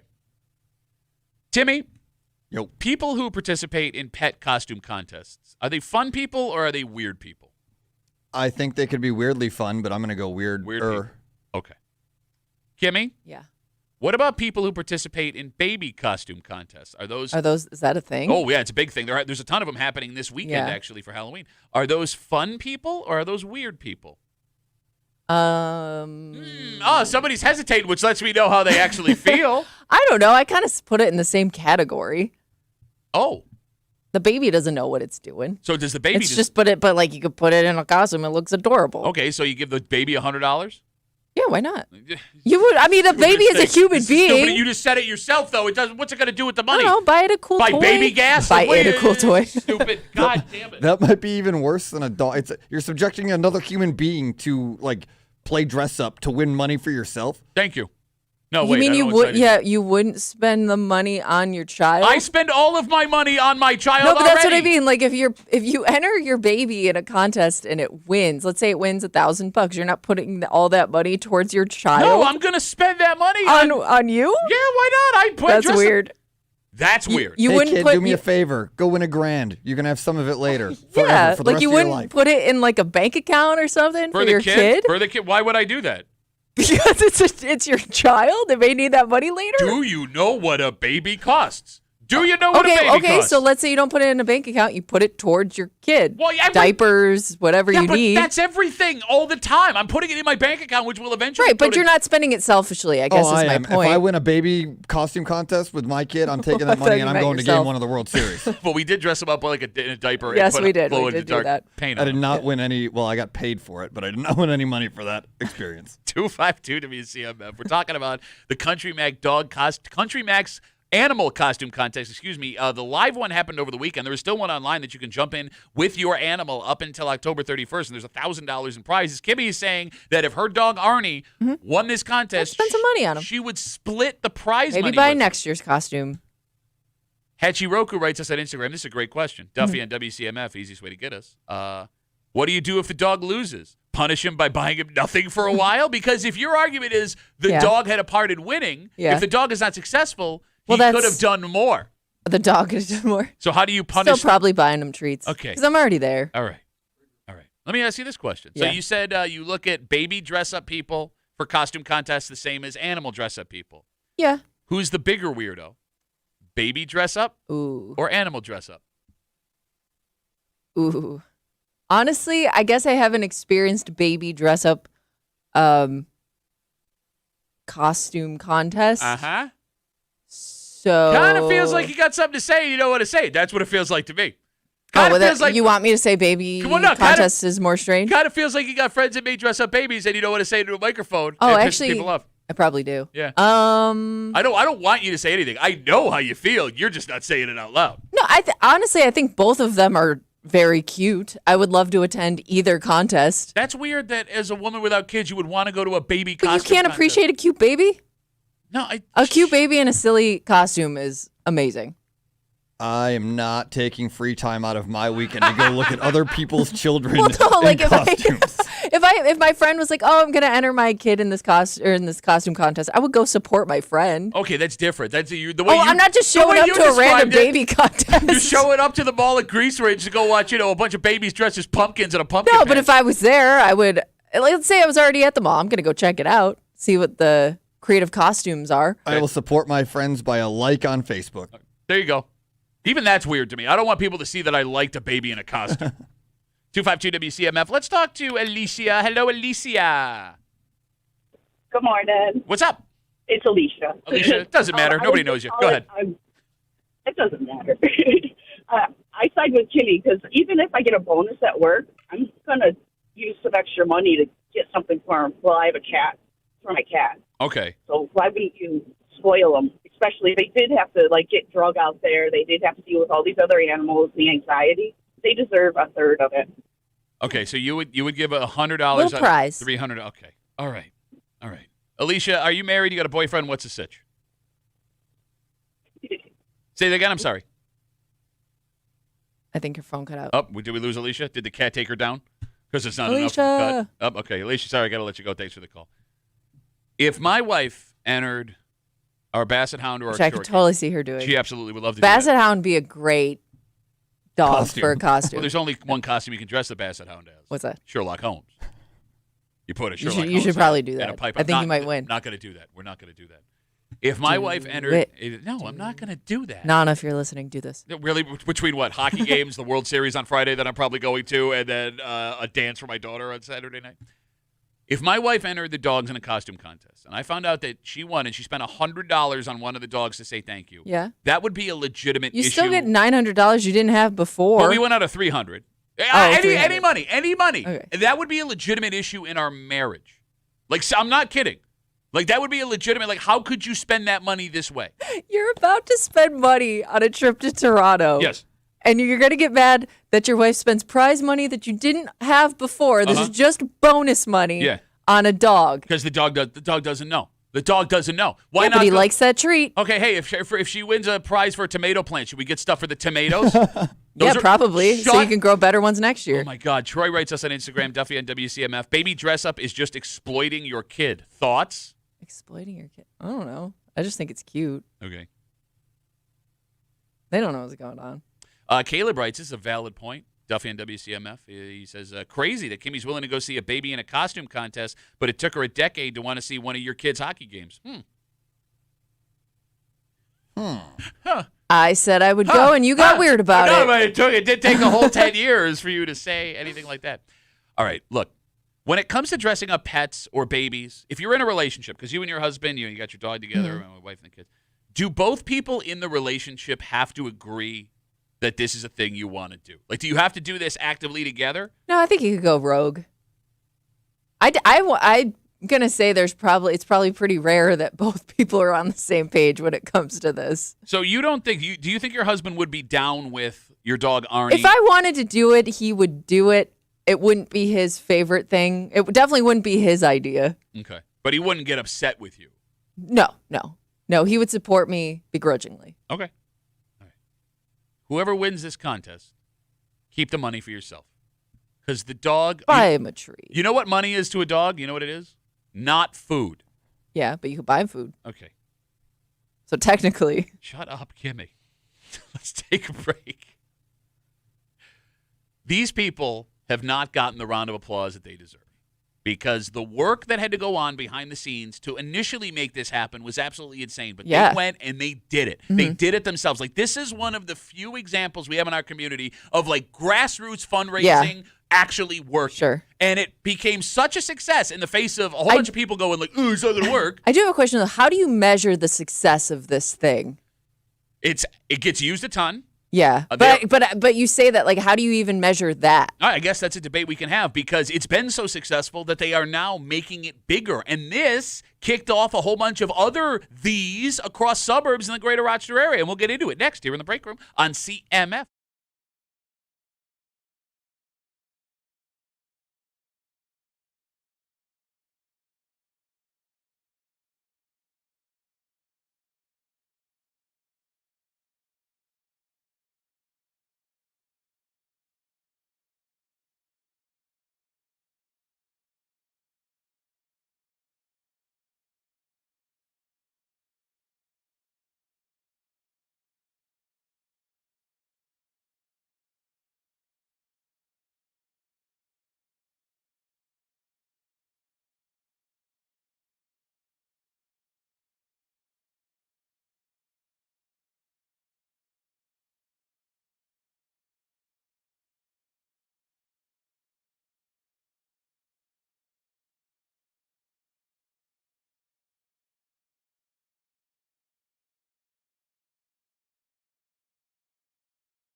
It's easy to focus on the things in the city of Rochester that aren't going well. Sure. I mean, we've made a career Hear out a of lot it, about right? 'em. Yeah, we laugh and laugh and laugh. But this is something that has gone well. And the folks that put all this together and kicked it off from the beginning do not get the credit they deserve. Because not only was their initial idea unbelievably successful, it has gone so well, they are making this bigger than they could have ever imagined. You're hanging out in the break room, Rochester's Classic Rock, 96.5. WCMF, Kimmy in the big girl chair. Terrible time, Timmy behind the board. Tommy will be back with us, we think, tomorrow. And yes, he's safe. Everyone's okay. He's just seeing family. Yeah. We're really bad at communicating when we're leaving and coming back. Yes, and I've written it down like 3 times, and I still question it. And this happens every single time. Yeah. Every single time somebody Well, he takes kind of vacation. always springs it on us, too. He didn't know. He told us months in advance. Yeah, but we don't. I don't know. No, it's You're right. It's You're 100% right. our fault. We just don't listen. It was announced this week that the city of Rochester will be breaking ground on a $4 million skate park expansion. That's the skate park down near like Jiva Theater underneath the overpass there. And I do not believe enough attention has been given to what a massive success this skate park project has been. For those who don't know, this project has been like 20 years in the making. Yeah.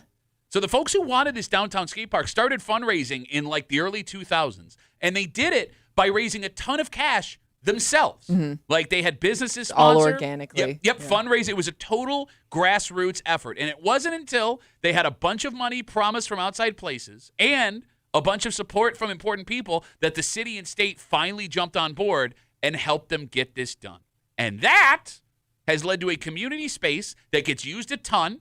That Kimmy wasn't doing anything. It was just sitting there empty No, space. I don't. It's just a big empty space before, right? It seems like it's a place that has had very few issues. We don't really get any stories about negative stuff coming from the skate park. It's a spot for kids to go and entertain themselves without bothering people with their hobby. It's also kicked off a bunch of other communities in the greater Rochester area getting in on the skate park game themselves. Greece, for example, just built like one of the nicest skate parks in America, modeled after the Greek ruins for some reason. The biggest problem with that skate park, there was that guy one time that spray painted stuff. Right? Did they ever catch that guy? I don't remember that guy getting caught. I don't know. How you going to catch Might him? have gotten away with it. Just a blurry guy in a car spray painting words. By himself. I also think we need to give credit to the folks out in Parma because I believe they were the first town to put in a public skate park. Yeah, they kicked it off, right? Back in the late 90s. It's just funny how for years, kids who wanted to do this stuff were looked at as punks. Oh, and yeah. no goods. And as soon They're as always being like shooed away from places. yeah, and like, Yeah. if you wanted to have like a, like some punk kid in a movie in the 90s, you just gave him a skateboard or rollerblades, right? And had some security guard chasing them down the street. Yeah, exactly. But as soon as you gave them a spot to go do their thing, Yeah. you didn't hear from them anymore. Sure. Like there's a Yeah. lesson here that if you give kids a place to go to do the things they like to do, there's going to be less of an issue. Right? Like how do we not look at this story and go like, oh, there's 100 other ways we can implement this theory? I do wonder, like how you measure the success of something like this. Is it the fact that they haven't had any major issues? Is it that it's so popular that they need more space? I guess. Like I wonder how they determine we need an expansion. I mean, I every time I drive by that thing, there's always people using it. And I keep saying kids. There's also adults that are there too using it, which is, I think, awesome. By the way, when did they build that one out in Fairport, Timmy? Is that one recent? A year or two ago, yeah. Okay, so that came after the one in the city of Rochester? Yeah. Right? And it's not like there's been an explosion in, like, the X Games. That came in the early 90s. Oh, yeah. Or late 90s, early 2000s. Like, this is just something that keeps organically happening. And even when I drive past the one in Fairport, Timmy, when I'm taking my daughter to hockey, that is always full of kids and adults doing it. Yeah, there's people there. I think they're supposed to close when the park closes, but, I mean, nobody's causing a scene or chaos, so they let them stay until they're done having their fun. Like, this is awesome. It's so good. And I think we need to find other ways to give kids the ability to do the things they That enjoy kind of to do, space. right? A space without parental supervision. Because I I think that's kind of what the skate park is to a lot of people like under a certain age. All right, 252 WCMF. Are there security guards at the skate park? I don't Are there know. people that work for the city that are like overseeing it? Because I was just at the one in Fairport. Don't ask me why. And I didn't see anyone that works for the town of Fairport. Yeah. there. But you had kids like in their early 20s. Like, But even still, like even if they have somebody overseeing, I'm not like those kids are there skating and their parents aren't standing by watching their every move. Like, it's a place where they have a little bit of independence, I think. I guess what I'm trying to figure out here as we talk about, again, this $4 million expansion of the skate park downtown, what other spaces could you build to give kids the ability to go do things on Like, their what own? other activities? Yeah. Like, if we did a hockey rink, an ice rink that you could go play hockey on in the summertime or in the wintertime. Would that kind be of something? exists, right? Well, you can't really go play hockey whenever you want at Martin Luther King Park. True, but when ponds freeze over, which I guess I don't know how often that is either. Now you got a dangerous situation if a kid doesn't know what they're doing, right? And it's pretty short-lived. Yeah. I don't know. I've always wondered why we didn't do like a community rink like that, like we have in some other cities, Tim, where you can just show up and go play. Yeah, there's some cost to it with hockey being expensive, but other than that, like, you can just go to the skate park with a skateboard, and that's all the equipment you need. Yeah, you're right. You're right.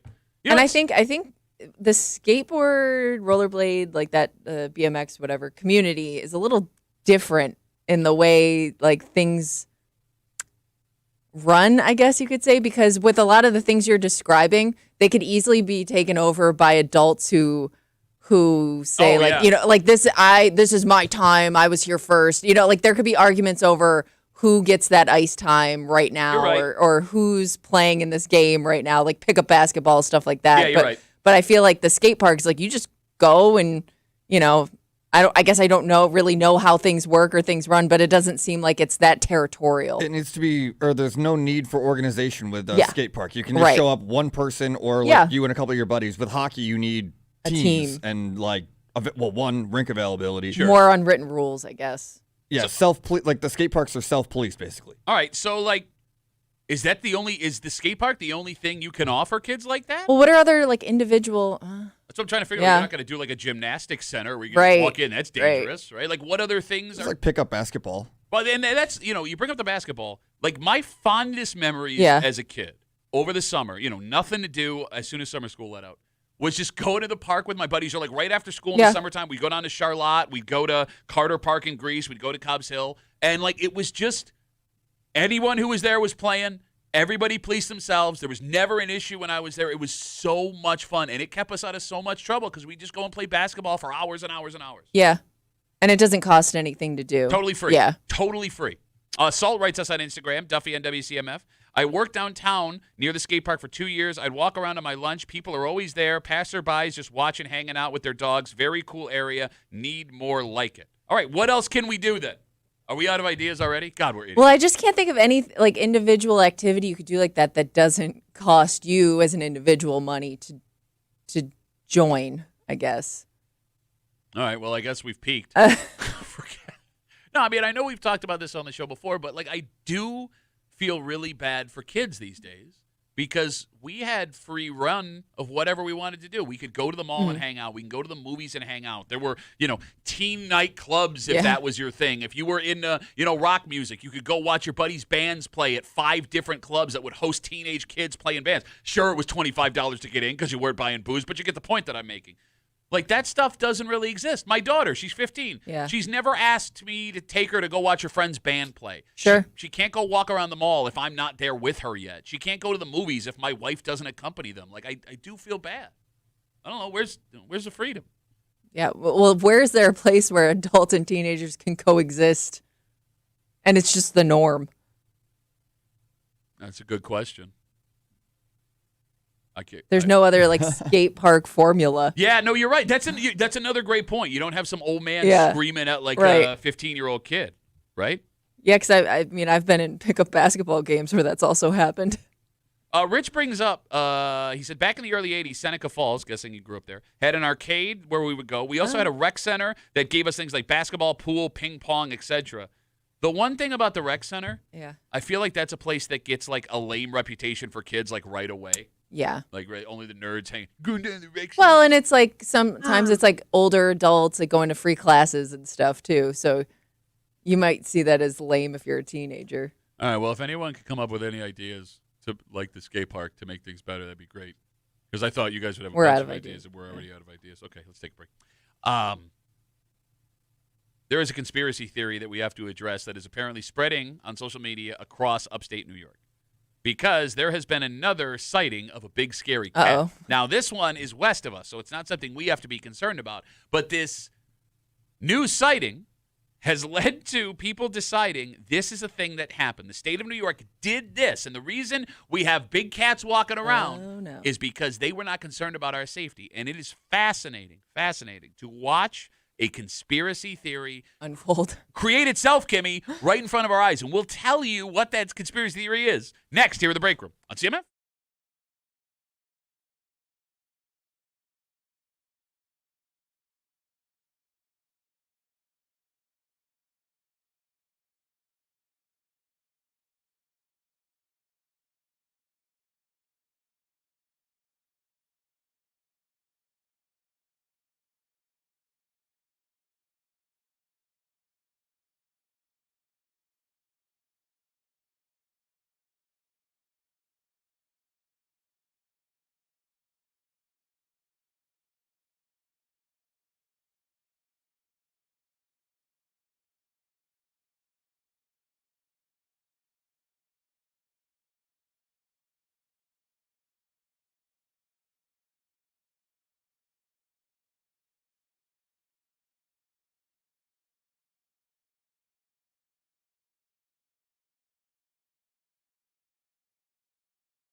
It is fascinating to see how quickly a conspiracy theory can spread.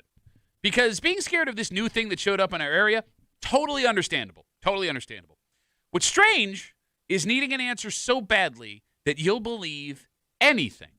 Like, for example, the reason why this scary-ass animal could be walking around 2 communities of Western New York, and who is being blamed for secretly putting it here. Dun, dun, dun. You're hanging out in the break room, Rochester's Classic Rock, 96.5, WCMF, those dynamite sound effects being done by Kimmy. Still in the big girl chair. Terrible time Timmy behind the board. Tommy will be back with us tomorrow, we think. We'll see. Well, probably. He's fine, by the way. Everyone in his family's fine. The goal is to be back tomorrow. He told us when he was coming back. We just weren't listening. Yeah. And also, traveling not the easiest thing right now. Right. So ideally, we will have Tommy back here tomorrow here in the break room on CMF. We have another upstate New York mountain lion sighting this morning. With evidence. Well, maybe. Okay. All right. So a family in Amherst, just outside of Buffalo, says they got a picture of a big-ass cat. It's on video in a field in their yard. So the state of New York came out to investigate, and they said, although the video is real, it has not been tampered with, they do not believe it is a mountain lion. That's what the state said. They said maybe it's a giant cat. Okay, like a house cat. Yeah, that's what a big house cat. This is what the state said. Okay. Family says, are you out of your mind? Look at what we have on the video. People looking at the video that aren't the state are saying that's definitely a mountain lion. Take it for what it's worth. Why is it always like grainy footage off in the distance, Well, because I don't think mountain lions want to be around people. No, I know, but it just seems like whenever we see these things in our area, like it's always like a clip. It's always like a small thing, and then they have to investigate whether or not the video, Well, you want them to walk up to the McDonald's drive-thru? Well, I don't know. You would just think, because we have so many trail cameras and stuff around, you would think one would walk by it, get close enough to it where you could tell at some point. Valid point. So this story out in Amherst, along with the stories we've had in Rochester all summer long, has now produced a theory that has spread like wildfire across social media this week. Are you ready? Mm-hmm.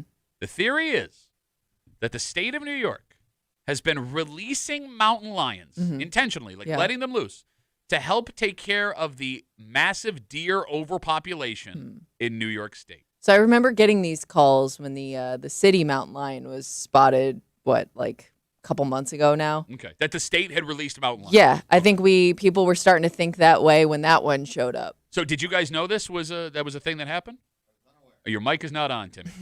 I was unaware. Okay, well, you shouldn't be aware because it's not true. The conspiracy theory got so big.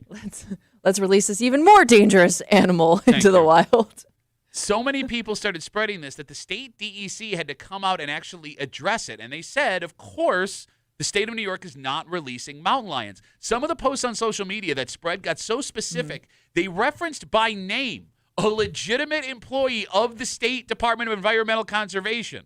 And so we do know that the state has been trapping big cats recently to tag them and track them to see where they're coming from and where they are going. Maybe that led to confusion. From people. Seeing them release them back after tagging them. Or you just read the headlines and you assumed that meant they were releasing them. But if you were to read the whole article, you would find out that they are just doing this again to figure out why the cats are here and where they are going. Let's try to better understand. You got it. 252-WCMF, 252-9263. Why does everything have to be a conspiracy theory now? I don't know. How bored are people? I guess my question is, why do we want to believe the bad information so bad? The scary information. We're all drawn to it in some way, right? That's a really, really good question. Because you're right. The scariest explanation. I would like to believe the not scary stuff, the stuff that's supposed to make you feel better, but for whatever reason, it's the bad stuff that spreads the fastest. But here's the thing, Kimmy. No explanation is ever good enough, right? Because there has to be some guy that has no legit experience in whatever the subject when it comes to a conspiracy theory. They pop on social media and they just sound convincing. Right? And that is just so juicy that someone who knows them is going to share that and tell other folks, and then before you know it, it's being talked about on a third-rate radio show like ours. And if we use this mountain lion story, for example, I get that it's scary that there could be a mountain lion just wander around. Scary, but I think exciting for people. I don't want it near me. No, but think of how obsessed we were when we thought that there was a mountain lion around the city of Rochester. I mean, we all became it was all anybody could talk about for weeks. You know, Timmy, it's funny that Kimmy's talking about the excitement and everything. Yeah. Because as we talk about how conspiracy theories start, again, 252 WCMF, there's been another big cat sighting, this time outside of Amherst, and it has led to massive conspiracy theories on social media in upstate New York that the state of New York has released mountain lions to try and control the deer overpopulation. The state DEC had to come out after the rumor got so large and say, absolutely not, we didn't do that.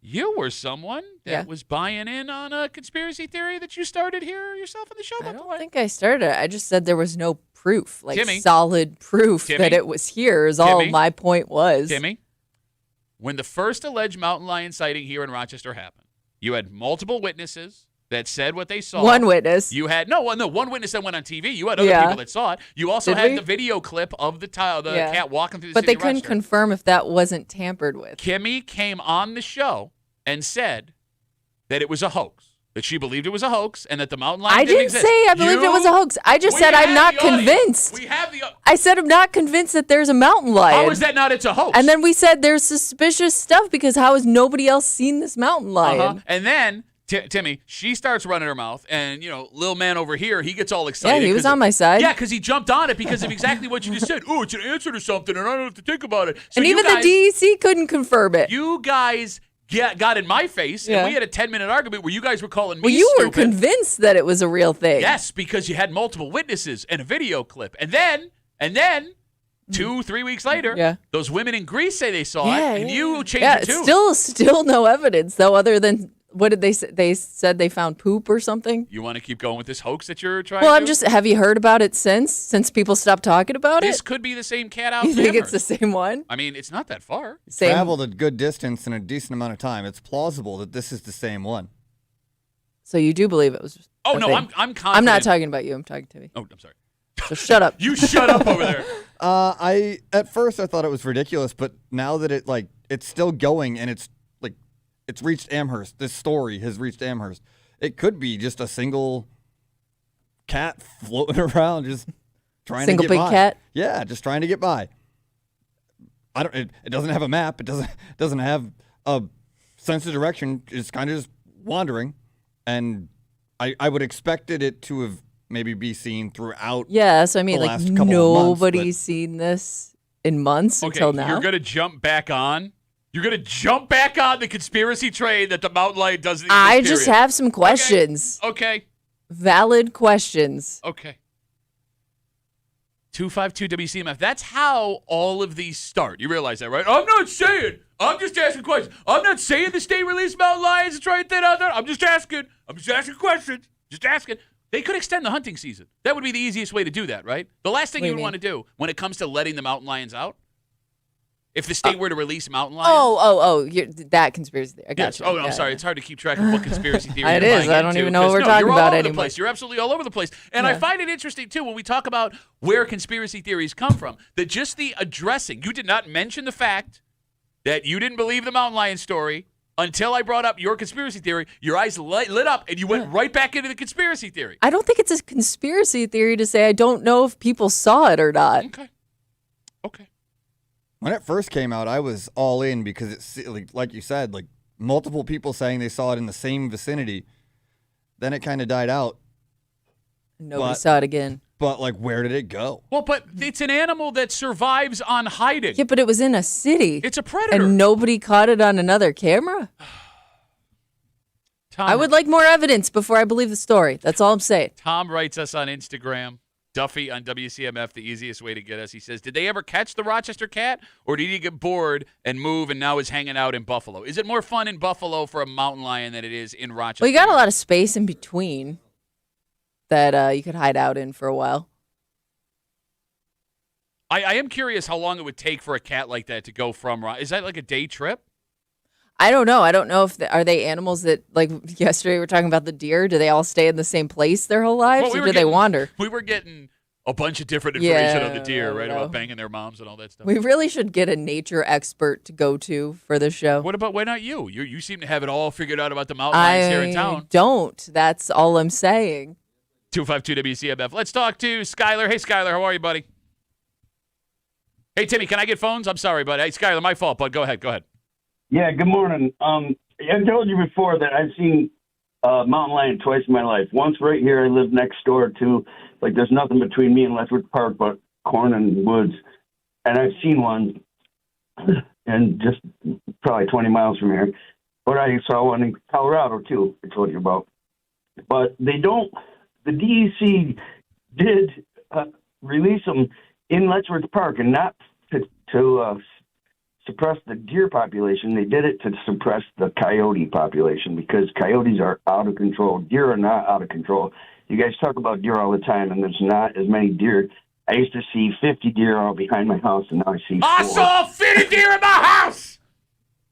Whatever. I've seen them. I've seen all videos And in my Colorado. Right, hold on. Let me back up. Skylar, we lead New York in deer strike accidents in Monroe County. You can't say there aren't a lot of deer around. And I don't get the thought behind releasing it to control the coyote. Again, like you're releasing a more dangerous animal to control a dangerous animal?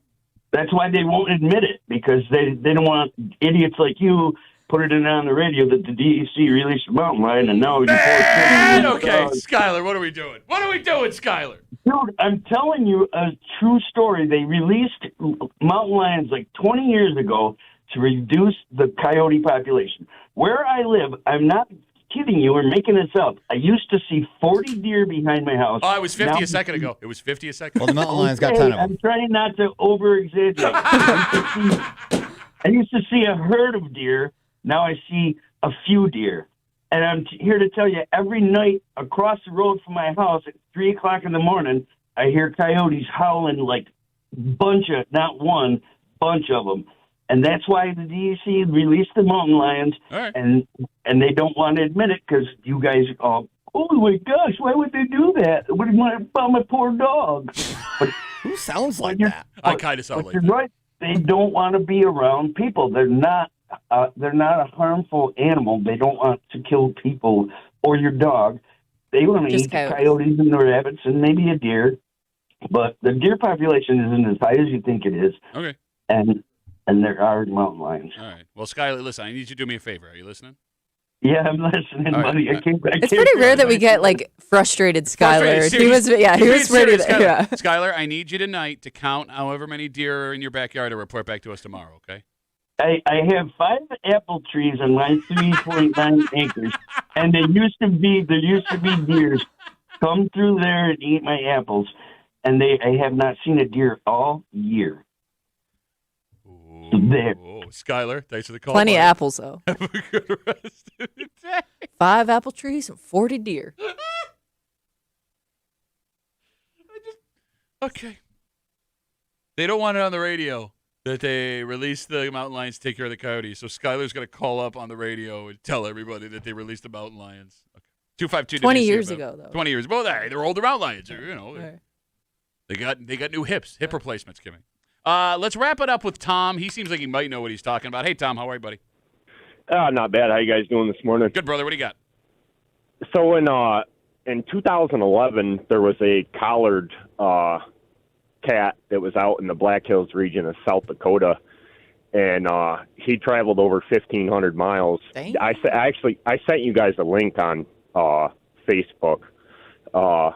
It was hit by a car out in Milford, Connecticut, Oh. and they say it traveled like 1,500 Oh, yes, miles. I remember this story. We actually cited Remember it the that? last time we talked about it. Yes, you're Yeah. right. Yeah. Yeah, and I've seen cats. I'm a big outdoorsman. I got into it like with the Wounded Warrior Project. I got screwed up pretty bad over in Iraq in 2008, and started spending a lot more time out in the outdoors with the healing process of the PTSD and that. And I've seen some stuff around here that you wouldn't think you would see. But I mean, I guess what I'm wondering, Tom, I mean, is that stuff that's just naturally happening because animals are moving in ways that we Right. didn't Is it like anticipate them passing moving? through? Does it live here? I don't know how it works. Yeah, I mean, it's happening up in Canada too, like with all the logging industry, and they're getting pushed out of their natural habitat. And I mean, a person's house gets burned down, you go look for another place to live. Sure. So I mean, the animals are going to do the same thing. There's been rumors. I got friends that are in NCON DC office. I was prior law enforcement, and I mean, there's been a lot of talk of it, them releasing cats to control population of other animals, but they won't admit it. I don't know whether it's true or not. Well, I heard Skyler's got all the inside information, Tom. Like, actually, Yeah, listen. just go hang out in his backyard. I got to call him back and see how many deer are in his backyard, but I really appreciate the call, Tom. Thank you very much. Yeah, no problem, guys. You have a good day. There goes Tom. All right, let's take a break. People get so bad when we talk about wildlife. Well, no, but you see, Like we admit we're idiots and we don't know what we're talking about, and then people are like, "Hey, you guys are idiots. I know you're saying you're idiots, but you're double idiots." no, but like you're making jokes at the expense of people who are doing the exact same thing you are doing about the mountain lion not existing. I'm admitting I don't have the information to make an educated I'm not making a assessment. statement. I'm just asking questions. Can we not ask questions about whether the mountain lion's fake mountain lion? Let's take a break. Well, look, we are known for the outdoors up here in Western New York, especially this time of year. Right? Like we talked about the agro-tourism, those farms earlier this morning that are doing the pumpkins and the hay rides and all the money doing that. You don't need to have a farm to make that kind of money. In fact, you don't need to have anything because there are hotels in our area that are making a fortune right now, a fortune on just the beautiful outside part of upstate New York. And that has, I have questions with that. What about the numbers? Well, a hotel room? Really? We'll get into it next here in the break room. Let's see you,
sometimes it's the simplest things that are the most successful, and this certainly qualifies because the greater Rochester area in the past has done a ton and spent a ton to try and attract folks from out of town.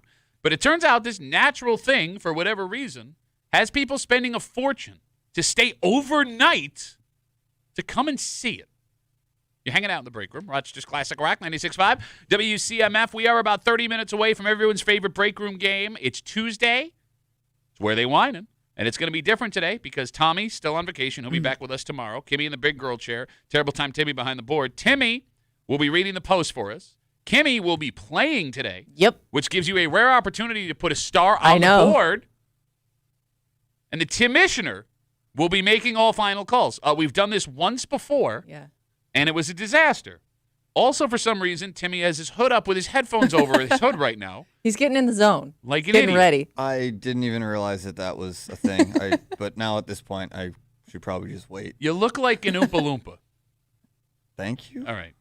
Where are they whining with the... When we did it last time, sorry to interrupt. Yeah. When we did it last time, did Kimmy play? Is this Kimmy's she first did. played. No, Kimmy has played in the past. She did. I played one other time. And she lost miserably like a loser. And we'll see if she pulls that out again. Just after 9 o'clock, set your phone alarms where they whine here in the break room on CMF. So story on Spectrum over the weekend. They talked to AAA and owners of hotels and bed and breakfasts across upstate New York. And the hotels they spoke to said they are pretty much booked solid through the end of October because of people who are coming to our area to look at leaves. Okay, so the foliage. You got it. Several hotels in the Finger Lakes say despite the fact that they are a resort town in the summer and lots of people come on vacation, October is traditionally their busiest months for rooms rented out. So that means people are coming in from out of town and spending a premium at these nice boutique places to look at trees. So are we talking like way out of town? Like people that don't necessarily have that same fall foliage experience? So or are we like people from here going down there to experience them in a different area? All right, so let's talk about that. And the phone number is 252-WCMF, 252-9263, because I don't get it. Like, I get we're spoiled, right? And we get this on our ride to work every day. Yeah. Right? But to your point, there's foliage all over New England, so they're not coming from there. Well, that's what I'm thinking. Like, if you're coming from far, far away, like you're going to Vermont, you're going to like those places that have activities surrounding the fall time. Like I think Vermont even has like a train that takes you through like the mountains to see the foliage. Other than just looking at the trees here, I don't know what, and maybe going to like the farms, but again, you can get that in a lot of different places. So to your point, all of New England is not coming to upstate New York. Pennsylvania, Ohio, West Virginia, they all have foliage that you can go through. Yeah. So does that mean there are people flying to New York State to see the leaves turn yellow and brown? Because with a flight and hotel and dinner and all this stuff, you'd be spending over $1,000 a person. Well, I think there's a combo of things happening in that area, though, because didn't that region just get voted like the best wine region? Okay. And I don't know if that's I don't know what study or. But we're also not drinking. Awards it was. Remember, like these wineries are like screaming like, hey. But my point is, I guess you're getting the combo. So if you're coming for that fall feeling, you can also enjoy the wine country along with it. Look, I mean, I get it. You're making a vacation out of it. Look, I would understand why someone would drive an hour or two to go do that. I can't wrap my head around the idea that you're going to come a plane ride away or a 6-7 hour car ride away to spend money on a hotel. And I get the wineries are here in the farms, but like the main goal is to see leaves on a tree. Yeah, it's the Instagram effect, though. Like how many people, I wonder, are booking trips based on things they see other people have posted on Instagram, people they know have posted on Instagram. Like it's sometimes it just takes like one or two photos of a cool area and somebody will say, I'm going to go check that out myself. Okay, the phone number is 252-WCMF. That's an interesting thought because I always assumed the people that were spending money to stay in hotels and stuff were like the older set, not Instagram generation. I think it's getting younger. The people willing to make the trip for scenic places. What happened?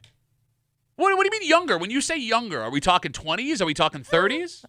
I know people in their 30s but you're who not have young done anymore. it. You're not. So I don't know what you consider that. You're not a young person. I didn't say. No, but you said younger and like. I said younger than what you were describing. Okay, but it's not that far off. I mean, you're pretty old. Well, I thought you were talking about like retirees. Yeah, I mean you're close. I wish I was close. You will never retire from this I know. job. That is not going to happen. No, I mean, Timmy, I can't imagine spending that kind of money or my wife being like, I want to do this, and me being like, okay, to go look Your at wife would want to do that, though. Yeah, and we don't. I mean, obviously, we don't have to go as far to experience that. No, but that's my your point. wife is a big bed and breakfast, like quaint little town. Let's go see the cute stuff. That's my point. I kick and scream every year because she wants to go to, Dickens Christmas and Skinny Atlas, and we end up going, right? But that's like all pomp and circumstance. I hate it, but I get that. I don't get like, hey, we're in this town. Let's go outside and walk around and see trees. Look at the trees. Get some fresh air. Okay. Little Having change it of readily scenery. accessible makes it a little less appealing because we're surrounded by it and we don't appreciate it. I don't know if I would spend hundreds upon hundreds of dollars to enjoy it if I'm not able to, but I do understand like the draw. If I can't do it from home, I would want to go experience or not me personally, but I can understand somebody wanting to do. Don't look at me like that. Don't even look at me at all. Okay. I guess I'll ask this question then. 252 WCMF. With this story on Spectrum that all of these resort towns around the Finger Lakes, they say their busiest hotel times are now in October for the foliage and stuff like that. Is there a natural wonder that either of you would get on a plane to go see? And I'm not talking like a beach, like to get out of the cold, right? Like that. It's not the same thing. I'm talking like the equivalent of whatever Leaves would be. So you're not talking like big things. No, I'm talking, well, I mean, it could be big, but just a natural wonder that isn't like a resort. Yeah. That isn't like, L.A. or Miami or something like that. What would you pay to get on a plane to go see natural wonder? I mean, like the obvious ones, like the Grand Canyon, stuff like that. I would love to see that. I've never been. Why? Well, so you can go this summer if you wanted to. Why haven't you been? I don't know. I just don't have the time and money to do that. You went a lot of places this summer. It was the summer of Kimmy traveling. But the thing was, I went for like a wedding, or you know what I mean? Like I had a reason to take those trips, I guess. You as a woman without children would spend money to go look at the Grand Canyon. Yeah, if I was going to make a trip out that way. It's just a big hole and it's cold. You don't want to see it? I've already seen it. You don't want to see it once in your life? I have. You have? Yeah. Okay. It was. Well, I get why you don't, but if you didn't experience it, you wouldn't be curious? I just explained it to you. It's a big hole and it's cold. Okay. Like, did you go intentionally to go see the Grand Canyon, or was it just along the way? My family had family there when I was a kid, so we went and visited family. His family lived in a big hole in the ground. No, I mean, that's what I mean. Like, when you think Grand Canyon, you think, like, dad road trip out west, we stop at the Grand Canyon for a day. Yeah, but I always kind of thought that was like an American bucket list kind of thing. I've got no interest in the Grand Canyon. No? Zero interest. Is that I don't know. There's a lot of cool spots like that I would love to go see, but the thing is, too, like, a lot of them, to your point, that's it for miles. That's what I'm saying. That's what you're getting. Unless you can make it like go a little longer, see some other places. But that's kind of the situation here. Unless these people are coming to New York City, driving up a couple hours to come which is to the also Finger Lakes. possible. I mean, I guess that makes more sense. Yeah. But like when it comes to like Mount Washington, you're not going to fly out to go see Mount Washington, are you? No, you would go for other reasons probably. Right? I mean, like you get to see it while you're there. Like even something like a safari. I mean, that doesn't count because like you're going to see the animals. You're not going to hang out in the desert. Like I can't think of a natural wonder in America where I would be like, I have to get on a plane and go see that with my own eyes. I None think of I'd them like appeal. to see. I'm not a huge history person, but Mount Rushmore might be cool to see. That's or, not. You know that it's not natural. You know that, right? Yeah, no. But you're really? saying like to go see like one specific thing. Or like a volcano would be cool to experience. Can't name a volcano. Mount but St. Helens. Sure, that works. All right. Wait, did I just say natural thing? Well, I don't know. I'm going to go see Mount Rushmore. It's pretty amazing how all those presidents ended up on the face of the mountain. I kind of get where he's going with it, though. The mountain itself has it's faces just an outside thing you're going to look at. The reason people go is because it's not a natural thing. If it was just a mountain, you wouldn't go to the mountain. I might go to the mountain because then I could be the architect and be like, oh, I could put faces on You're here. an idiot. You're the dumbest person I've ever met. And how do we not have someone better than Timmy to do this every time Tommy goes on vacation? There's also something that looks kind of cool, but I hesitate to see it because I feel like you're going to go and be like, oh, neat. What's something I've never seen before. The salt flats. The Have you what? ever seen pictures Yeah. pictures and videos of people in the salt flats? So like when they try and set like ground speed records for like cars and rockets, they do it on the salt flats because it's all flat. Yeah. Science. Salt flats. You got it. Yeah. But again, like I don't know if that's enough of a draw for me to just go there for that reason. But again, like you keep saying all that stuff, but you have not gone to any of Yeah, these no, I places. know. And you are free. Hopefully one day I'll get there. Hopefully one day I'll spend money on other things up until that point. Yeah. But I won't spend money on it now. Lisa writes us on Instagram, Duffy on WCMF, easiest way to get us. All my friends that moved away to warm places miss the changing leaves. You don't really appreciate it till you don't have it anymore. I get it's beautiful. Yeah. I do. I just question spending all of that money to come and look at it when you've never When you're seen already it living before. in it. Yeah. By the way, Matthew says the salt flats are ugly and they stink. Oh, good to know. Kimmy's out on the salt flats. Scott writes us on Instagram, Duffy on WCMF. Don't go to the Grand Canyon in the summer. It isn't cold. Timmy is wrong. I lived in Arizona. In the summer? Yeah, it's a desert, isn't it? Yeah.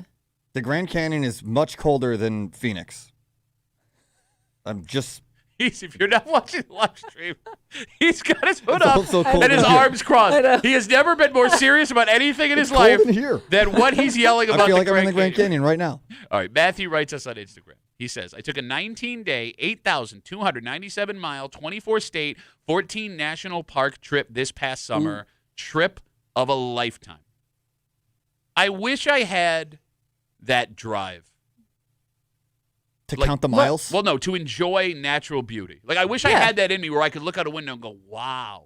Like, you've never been amazed by, like, mountains in the distance or anything. Just because we're not used to seeing something like that every day. Here's how rare it is for me. And there was one moment in my head that sticks out. I was on the road doing comedy. I had shows in Colorado, and I was driving overnight from one college to a hotel to do a club.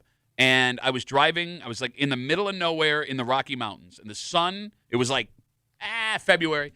The sun was coming up over the Rocky Mountains as I was driving towards them. And there was, like, snow on the ground. And it was one of the most beautiful things I had ever seen. Like, to the point where I was like, wow. Yeah. Wow. And that lasted, like, 5 seconds. And I was like, okay, I got to get gas. Okay, but in that moment, you appreciated just the beauty of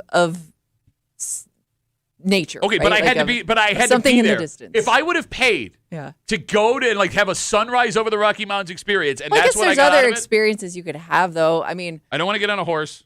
I'm not riding a donkey. You're not a hiker. No, I'm not. No. Not what a am camper. What am I doing? I don't know. I think it's just one of those things you feel like you have to check off your bucket list as an American. Experiencing the country, you know? No, I did. I argue. Maybe that's why you have that take, because you drove all around seeing different things for a long time. But I would argue, having had that experience, America is in the small towns. It's not in the natural beauty. Like, you learn a whole lot more about this country talking to people than you do looking at a big hole in the ground or a big mountain. But in the I sky. like that. Why can't you have both? Why can't you do both? I guess you could. A lot of people are bringing up the redwood forest in California. Oh, yeah, that would be cool. That sounds cool. Have you been? Yeah, no. No. You were out in California a bunch. I know. Yeah, But that was far from where we were. It's closer than you've ever been. Yeah. To the redwoods. Yeah. If I had a couple extra days, probably. You like trees? Yeah. You like big trees? Giant trees. Big ass Pat. trees. We'll take one call before we move on. 252 WCMF. Kimmy's got a Salt Flats fantasy. Hodge. Well, it's just a thing on my list. Hey, bud, how are you guys today? Good, buddy. What do you got going on? It was just funny you were mentioning the Bonneville Salt Flats. I was just there a few weeks ago, and I really was not too enthused about going there, but my kids wanted to go, so we went, and we had a ball. It was really cool. It's something that's super unique, and you'll never see anywhere else. And I will tell you that a rental Honda Odyssey will do over 100 miles an hour on the Bonneville Flats. So, yeah, I mean, if you're in the flat, the Salt Flat's where you want to be. Yeah, it's not something that you would think, oh, hey, that's kind of cool until you're there, and it's pretty incredible how immense that is. Okay. How long did you spend there? Like, I guess when you got there, did you look around like, okay, we saw it? Or what activities do you do?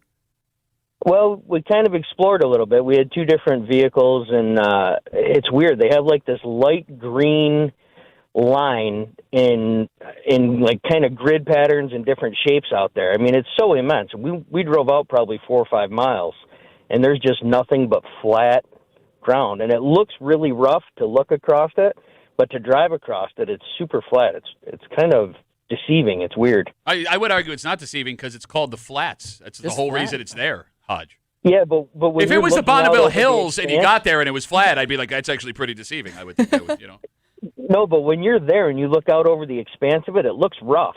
But as you're driving, you don't feel it.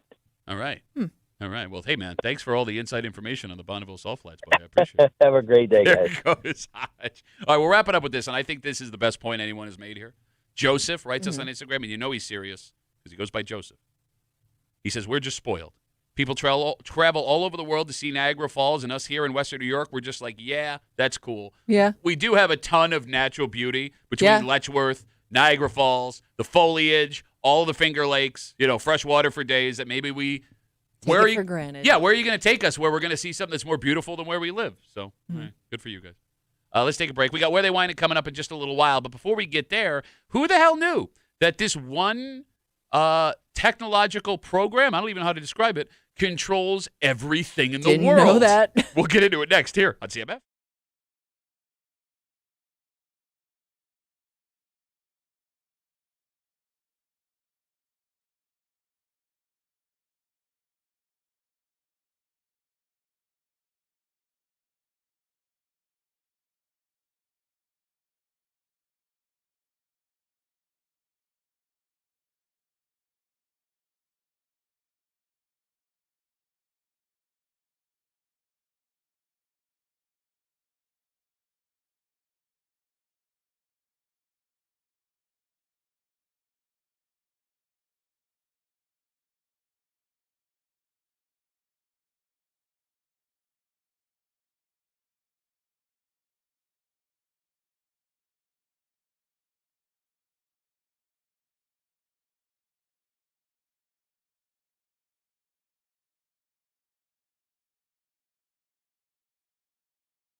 we're not like computer geniuses, but I like to think that you and I, we're pretty tech savvy with what we do for our jobs. I know the basics, Right? so I thought. Apparently we don't, because who the hell know that this service that hardly anyone's ever heard of controls absolutely everything in the universe? Yeah. You're hanging out in the break room. Rochester's Classic Rock, 96.5. WCMF, Where They Whining, coming up in just a little while. Special Where They Whining. Tommy is gone, which means Kimmy will be playing for the second time in her break room career. Her first opportunity at a star and a chance at the belt.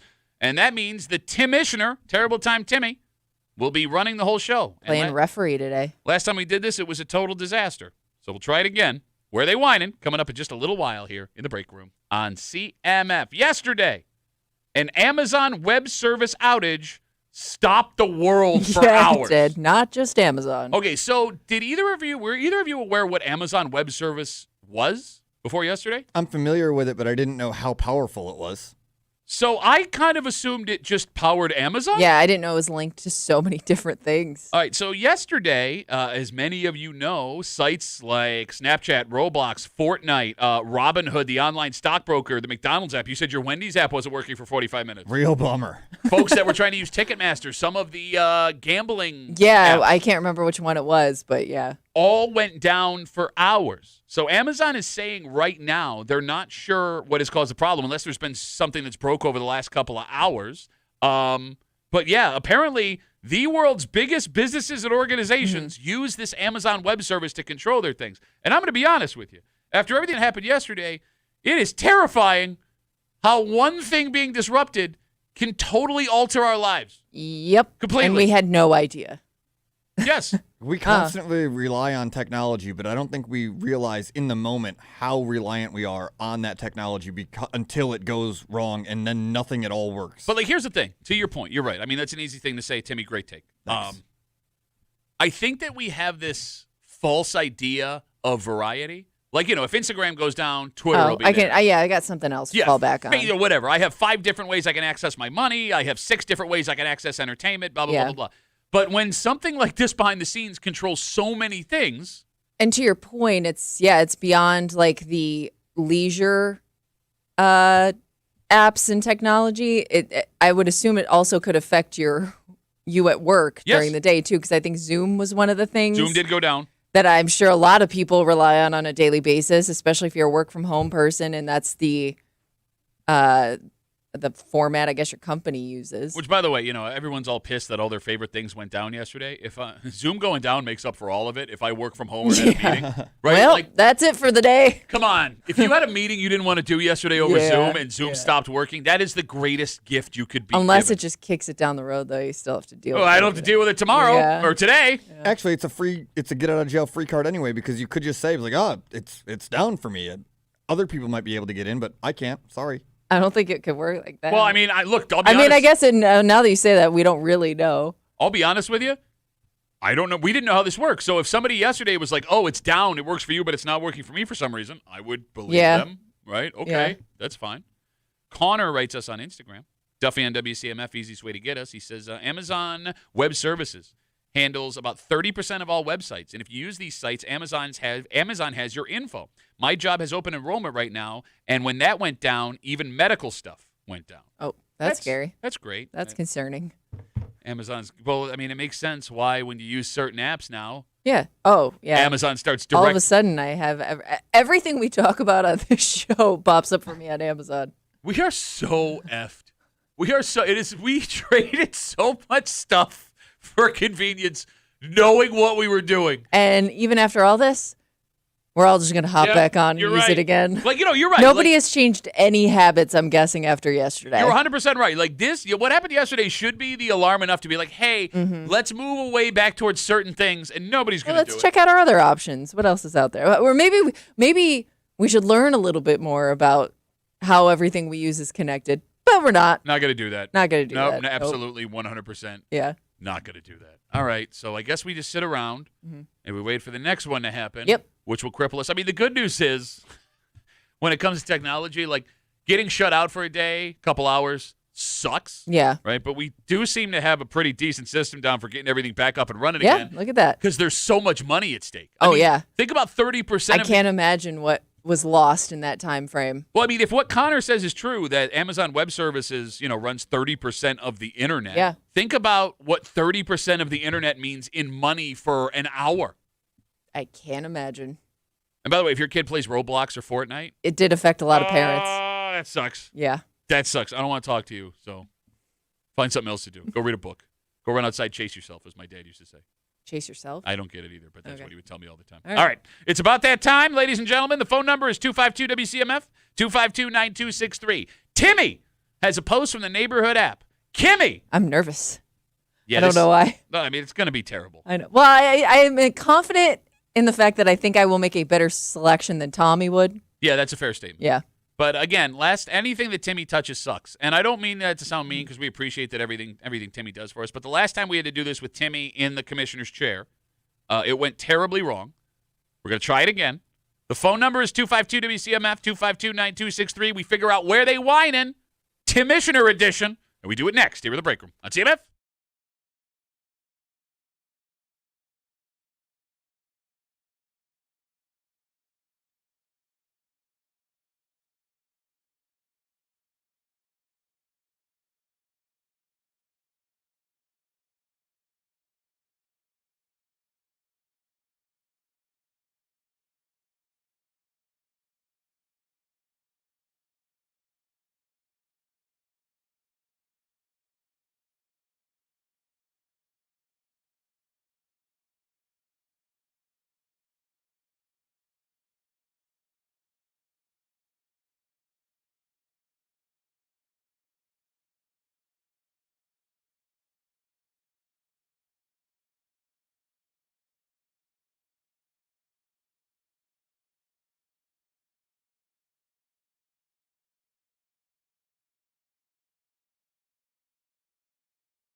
It's Tuesday, it's 9 o'clock, and just because a little man ain't here doesn't mean we ain't going to do what we do.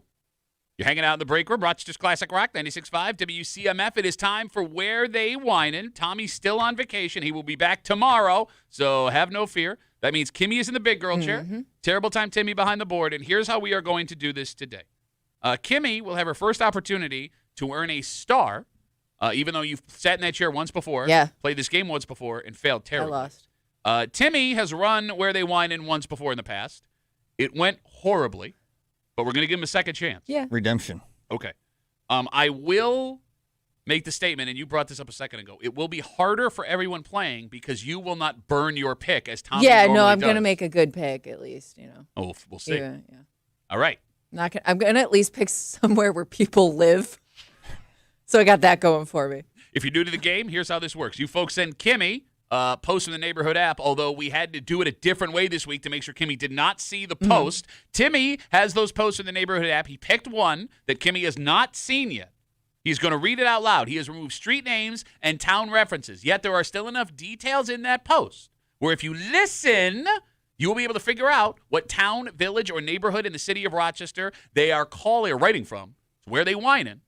And we do it now. Are you ready, Kimmy? I'm ready. Timmy, are you ready? Sure. Let's do the damn thing.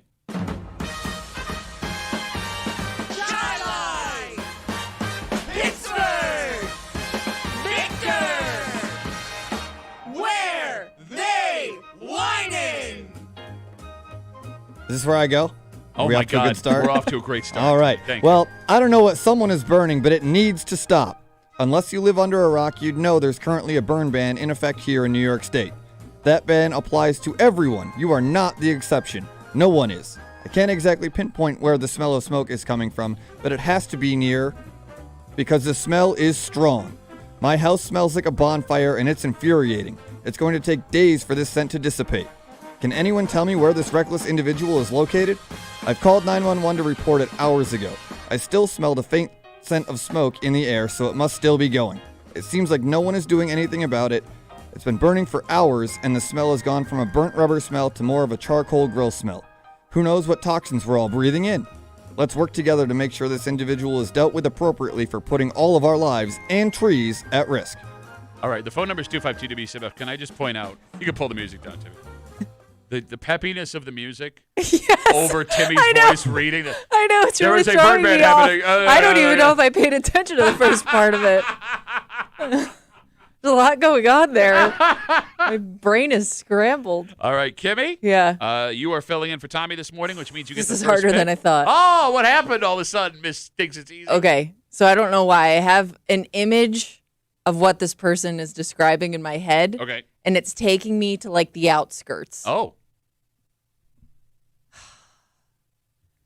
I think this is happening in a place where there are a lot of people that have lived like a country style life for a while, like burn whatever they want. Uh-huh. And newer people moving out there, like building homes. Okay. So it's kind of like that mix of old and new, but like country style. All right. So I'm going to say, I don't know, I'm between a couple different places. Oh, my God. I know. You say you make fun I all just, the time. I don't Now want to you- like second guess myself. So I'm going to say what the first place that came to my mind. And I think that they're whining in Brockport. Brockport. Okay. All right. I get the logic there. I think you're wrong. Because they also said, and I keyed in on this, they said it smells like burnt rubber. Okay. And I feel like we've talked to people in the past that live out that way that said that they've burnt tires and stuff. Okay, every town has people that will do this. It doesn't matter if you're in the country right, or if you're in the but suburbs. that's just where my mind went. That's Okay. that was the image in my head. I think you're 100% wrong on this. I think you're backwards as a matter of fact. Fine.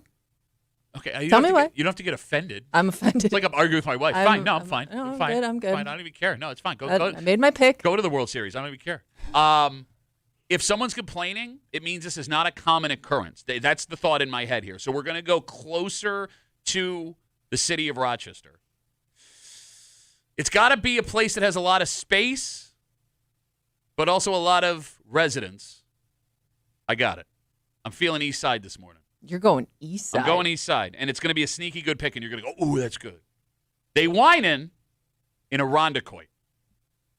Where? What do you mean where? Where do you mean like where there's a lot of space? Okay, first of all, you got Durand Eastman and all those houses that have space around Durand Eastman. You also have a lot of beach burning. For those who live down by the water, you know there'll be beach burning that's happening every once in a while. Beach burning. Burning that beach. Good job. Yeah, I feel Irondequoit here. That is not what I had in my head at all. The phone number is 252-WCMF, 252-9263. There is one rule, and one rule only. You get one pick. If you call the show and somebody says the pick before you get on the air that you wanted, you got two options. Hang up the phone, call again next week, or pick a different town. If we pick up the phone and you say, I was going to say, but then you have been disqualified. And today the Timmissioner has all final calls on disqualification. And, Timmy, will you press the button just so we know you know where the button is? All right, Timmy's got the button. Got it. All right, are we ready? 252-WCMF. Woody was our winner last week, so if he shows up, he's picking for Ben's hole. Let's start with Steve. Steve, where are they whining, buddy? I love how you wasted a pick on Irondequoit just for the sake of not hearing someone say the Coit. Yeah, right, I did, Steve. But you just said it, Steve, so you got it in. Kimmy's logic is spot on. I'm coming a little bit closer, though, going Spencerport. Why Spencerport? A lot of people are burning stuff out there. Tires, the burning tires had me thinking a couple other places, but I'm going Spencerport. A lot of people are burning out there. A lot of burning out there. Just what it is, man. A lot of people do. When it comes to like the smell of burning tires, if I remember correctly, every guy I knew from Spencerport, their cologne smelled like burning tires. So that there might be something there. Burning tires and leather, baby. Steve, thanks for the call, buddy. Have a good rest of the day. 252-WCMF, 252-9263. Let's talk to Caleb. Caleb, where they whining? Well, second coolest Duffy brother, they are whining in Hilton. Why Hilton? Because it's out there on the countryside enough, and people out there are trashy enough that they'd be burning rubber tires. Oh, man. Caleb taking shots. You grew up in Hilton. He called you trashy. Well, what are you going to do? You trash-ass bitch. All right, Caleb. Poor dumb cuss-mouth Kimmy. She's trashy. Yeah, trashy cuss-mouth Kimmy. You're right. I agree with everything you just said. No, I mean, look. And four dump. Don't forget the four dump. I feel... Taking all the shots, Caleb. You did take Jeez. You did take I switched my chair, and all of a sudden, you're taking shots. No, I feel like you guys you're getting sucked into something that's too obvious. It would be too obvious for it to be one of these outskirt towns, man. It's never the town we think don't know. We don't know how Timmy picks these hosts. I don't know what his logic is. I love how that's your stoic. That's your face all the time, man. You're not pretty stoic. All right. Caleb, we got you for Hilton. Thanks for the call. 252-WCMF, 252-9263. Let's talk to Mark. Mark, where are they whining, buddy? I am going to stay Fairport. Why Fairport? Because you got some close niche towns. You also are close niche towns like close knit towns, Mark? Are those the same thing or are those different things? Yeah. That's what I meant. Gotcha. Okay, just making sure, yeah. So some houses that are close together and then some houses that are spread out. Uh-huh. And I think they're burning in Fairport. So you don't think it's a further niche town, Mark? No, Duffy. Okay, I'm just making sure. So he's picking Timmy's side. Timmy Town. Government subsidized. Timmy Town, Fairport. Timmy, do you ever remember fires happening in Fairport when you were growing up? Not like substantial ones, but they happened. Okay, thank you, Mark. We got you for Fairport. The land of small fires. 252-WCMF. Timmy's life has been a small fire, the entire thing. 252-9263. Let's talk to Marty. Marty, where are they whining, buddy? I'm going to go Greece. Why Greece? Well, I'm thinking it's a part of Greece that's more up north, right around by Braddock's Bay, because I like what Timmy was saying, that it's around near outskirts, and right up by Braddock's Bay in Greece is a bit outskirt-ish, but it's still got residents out there that are not too, so I really think that it's Greece. Okay, all right, we got you. We got you for Greece, Marty. Thanks for the call. Here's the thing about sound very Greece. confident. Well, but like Greece, and where he's describing, there was really. I'm trying to think of like it's not a big residential area. Well, no, I mean there's enough houses around there, and you forget how far that smoke I guess you're right, would travel. But here's the thing: Greece can be anything for anybody. You know what I'm saying? Like Greece. There's so much of Greece. Anything you describe could happen in Greece. right? You have people that live in post-war homes all tight Sure. together. You have Yeah. giant swaths of land of people that have built these giant houses. You have people on the water. You have people on the canal. It's everywhere, Kimmy. 252-WCMF, 252-9263. Let's talk to Christine. Christine, where are they whining? I miss Tommy. God, I miss Tommy. Victor. Why Victor, Christine? Because I think everybody just likes to complain in Victor, and that's just Victor people. Okay. And I miss Tommy. Kimmy, you're doing a great job. I know, Christine, I'm sorry my knees aren't doing it for you today. No, that's okay. That's okay. And, Timmy looks good behind the board, but I really wish Tommy would come back because Pat has just got to be down a few notches. He is not the star of the show. I feel like it's you, Kimmy. Okay, you started this call by saying you missed Tommy 3 times. Kimmy is in for Tommy in his spot. So what does that say how you feel about Kimmy? And she complimented Kimmy's doing a wonderful job. You're the one that's not doing so well. I thought everything was going pretty good until just now. I think the next time, Pat, you need somebody to co-host, you go on vacation, and it should be Timmy, Tommy, and Kimmy. I would love that. I don't know if that would happen. That would be awesome. Tell me when I get to go on vacation. Have you ever seen Tommy host a show? Oh, yeah, Tommy would knock it out of the ballpark. Oh, no, I've hosted a show with Tommy. We ended the show every day with a fat kid getting hit by a model airplane. I'm not making that up. That's how we did. And by the way, if you want an image of Tommy's knees, Timmy, just put your elbows in the camera real quick. Yeah, there you go. Christine, we got you for Victor. Pat didn't tell you he was the fat kid that got hit in the head with that plane. Yeah. Bye, Christine. God, I hate that woman. She got to get her shots in. Okay. 252-WCMF. Timmy, before you go back to the phones, can we get a reread for the folks that are just joining us of the post? But we don't need the music. Don't worry about it. Sure. Okay, go ahead, Timmy. I don't know what someone is burning, but it needs to stop. Unless you live under a rock, you'd know there's currently a burn ban in effect here in New York State. That ban applies to everyone. You are not the exception. No one is. I can't exactly pinpoint where the smell of smoke is coming from, but it has to be near the place. Because the smell is strong, my house smells like a bonfire, and it's infuriating. It's going to take days for this scent to dissipate. Can anyone tell me where this reckless individual is located? I've called 911 to report it hours ago. I still smell the faint scent of smoke in the air, so it must still be going. It seems like no one is doing anything about it. It's been burning for hours now, and the smell has gone from a burnt rubber smell to more of a charcoal grill smell. Who knows what toxins we're all breathing in? Let's work together to make sure this individual is dealt with appropriately for putting all of our lives and trees at risk. Did you just learn how to read yesterday? No, I've been able to read since I was like 7. Okay. 8, 12, 6. 252-WCMF. He kind of reads it in the voice that we make fun of old guys for having when they're complaining about something. I can't even do it. I can't even do it. You can't do it and not do the impression. 252-WCMF. Kimmy is in Brockport. I am in Irondequoit. Steve is out in Spencerport because they smell like tires out there. Caleb is in Hilton that proceeded to trash Kimmy and all residents of Hilton. Yeah. Mark is out in Fairport, one of those close niche communities. Marty is in Greece up near Braddock's Bay because they got a lot of space. They got a lot of people up there. Christine's out in Victor. She just rambled. Nobody cares. Because everybody in Victor complains. 252-WCMF. Let's talk to Armand. Armand, where they whining, buddy? I got a niche. I got a niche of an East Side town, and I'm going to guess Parrington. Parrington? What a stupid guess. Yeah, it is a stupid guess, but I think they're confusing the smell with the landfill. That's not too far. Okay. So you got flaming garbage is what you're going for. I will never call Armand's guesses stupid because every time we do that, he hits. No, but Armand sucks, and he just gets lucky over and over and over again. He doesn't know what he's doing. Yeah, sometimes, 10% luck and the 90% skill, Pat. I'm sorry you haven't won in a year or so. All right. I gave you 2 weeks. I took 2 weeks off, haven't called in 2 weeks. Now I'm looking to get back on the board with Harrington. He is in a 3-way tie for first. No, he's got a 1-point lead based on the stars over here. Oh, he does? Is he ahead? You run the star chart. I can't see the star chart from here. I thought he was tied. Acting like Tommy in that seat now. Kimmy's acting like Tommy. Put some respect on my name, Kim. All right.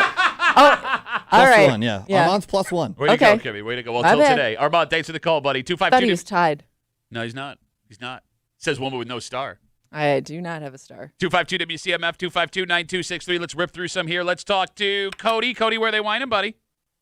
I am glad Tommy's not here because otherwise I wouldn't be able to take my pick because he would probably have already taken it. I'm going to take Webster. Why Webster? So I do agree with, I think Kimmy said it earlier, that this is probably somebody moving away from the city a little bit out to the suburbs, not used to the suburb lifestyle.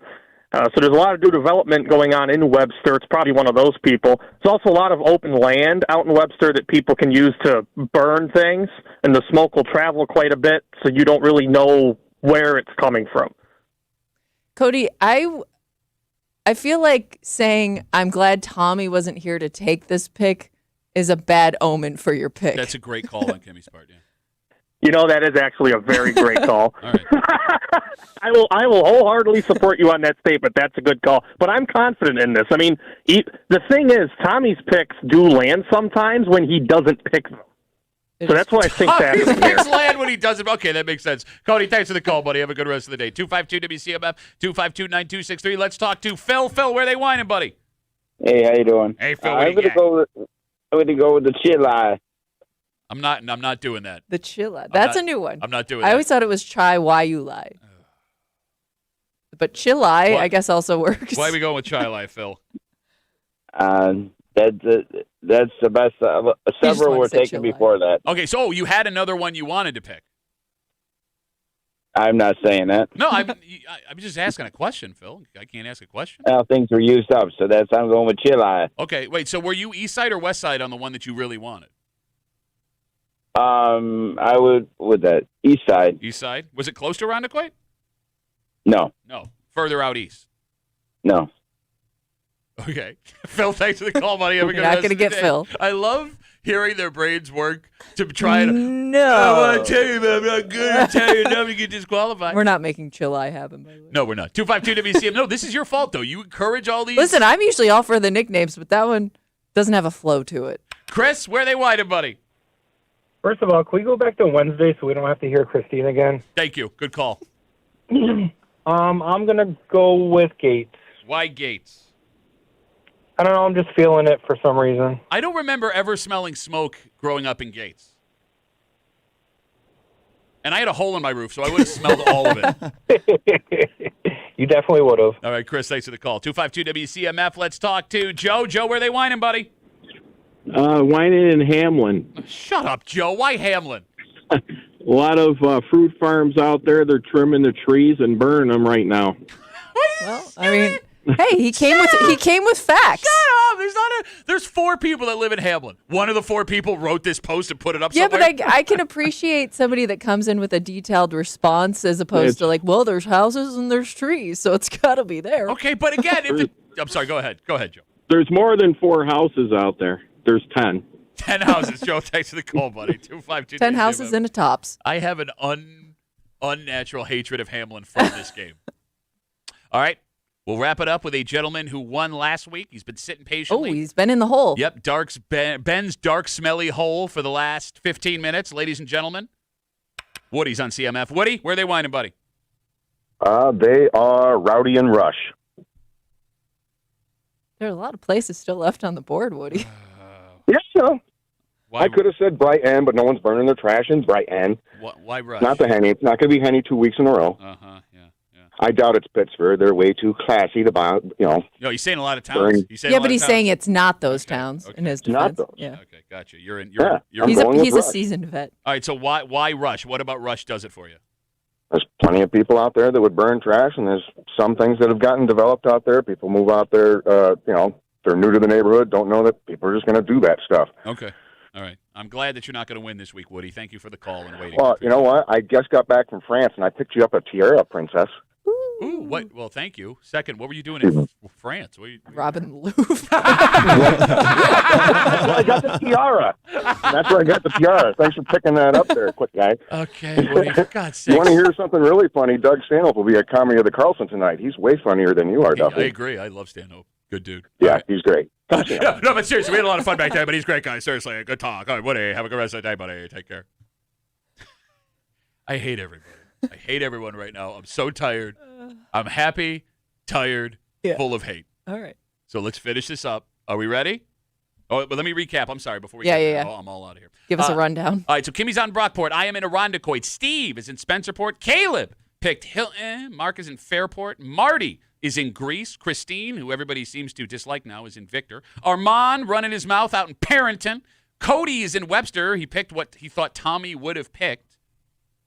Phil is in Weird Chi-Li. strategy. Yeah, I don't get it. Phil's in Chi-Li. Chris is out in Gates. Joe is in Hamlin because they got 10 houses. Woody, who just got back, who's doing international jewel thief jokes. Yep. Went with Rush. Timmy, are you ready? I feel like we have a winner this week. Let's do the damn thing. By the way, if I win, it proves that you bring this thing against us every week. That's not fair. Well, we'll find out, won't we? We do have a winner. It is not a first-time winner based on the board, or they might share a name, which means it is not Duffy. Damn it! It is not Kimmy. It is somebody I nearly disqualified based on their entry into the conversation because they were way too flattering towards somebody else. They were wanting in Victor, and Christine is the winner. Oh! Christine. Congratulations, Christine. Shut up. You hate Christine as much as we I all don't hate Christine. You should hate I Christine. do not hate You Christine. should hate Christine. How many stars does Christine have? I believe it's her third. Okay.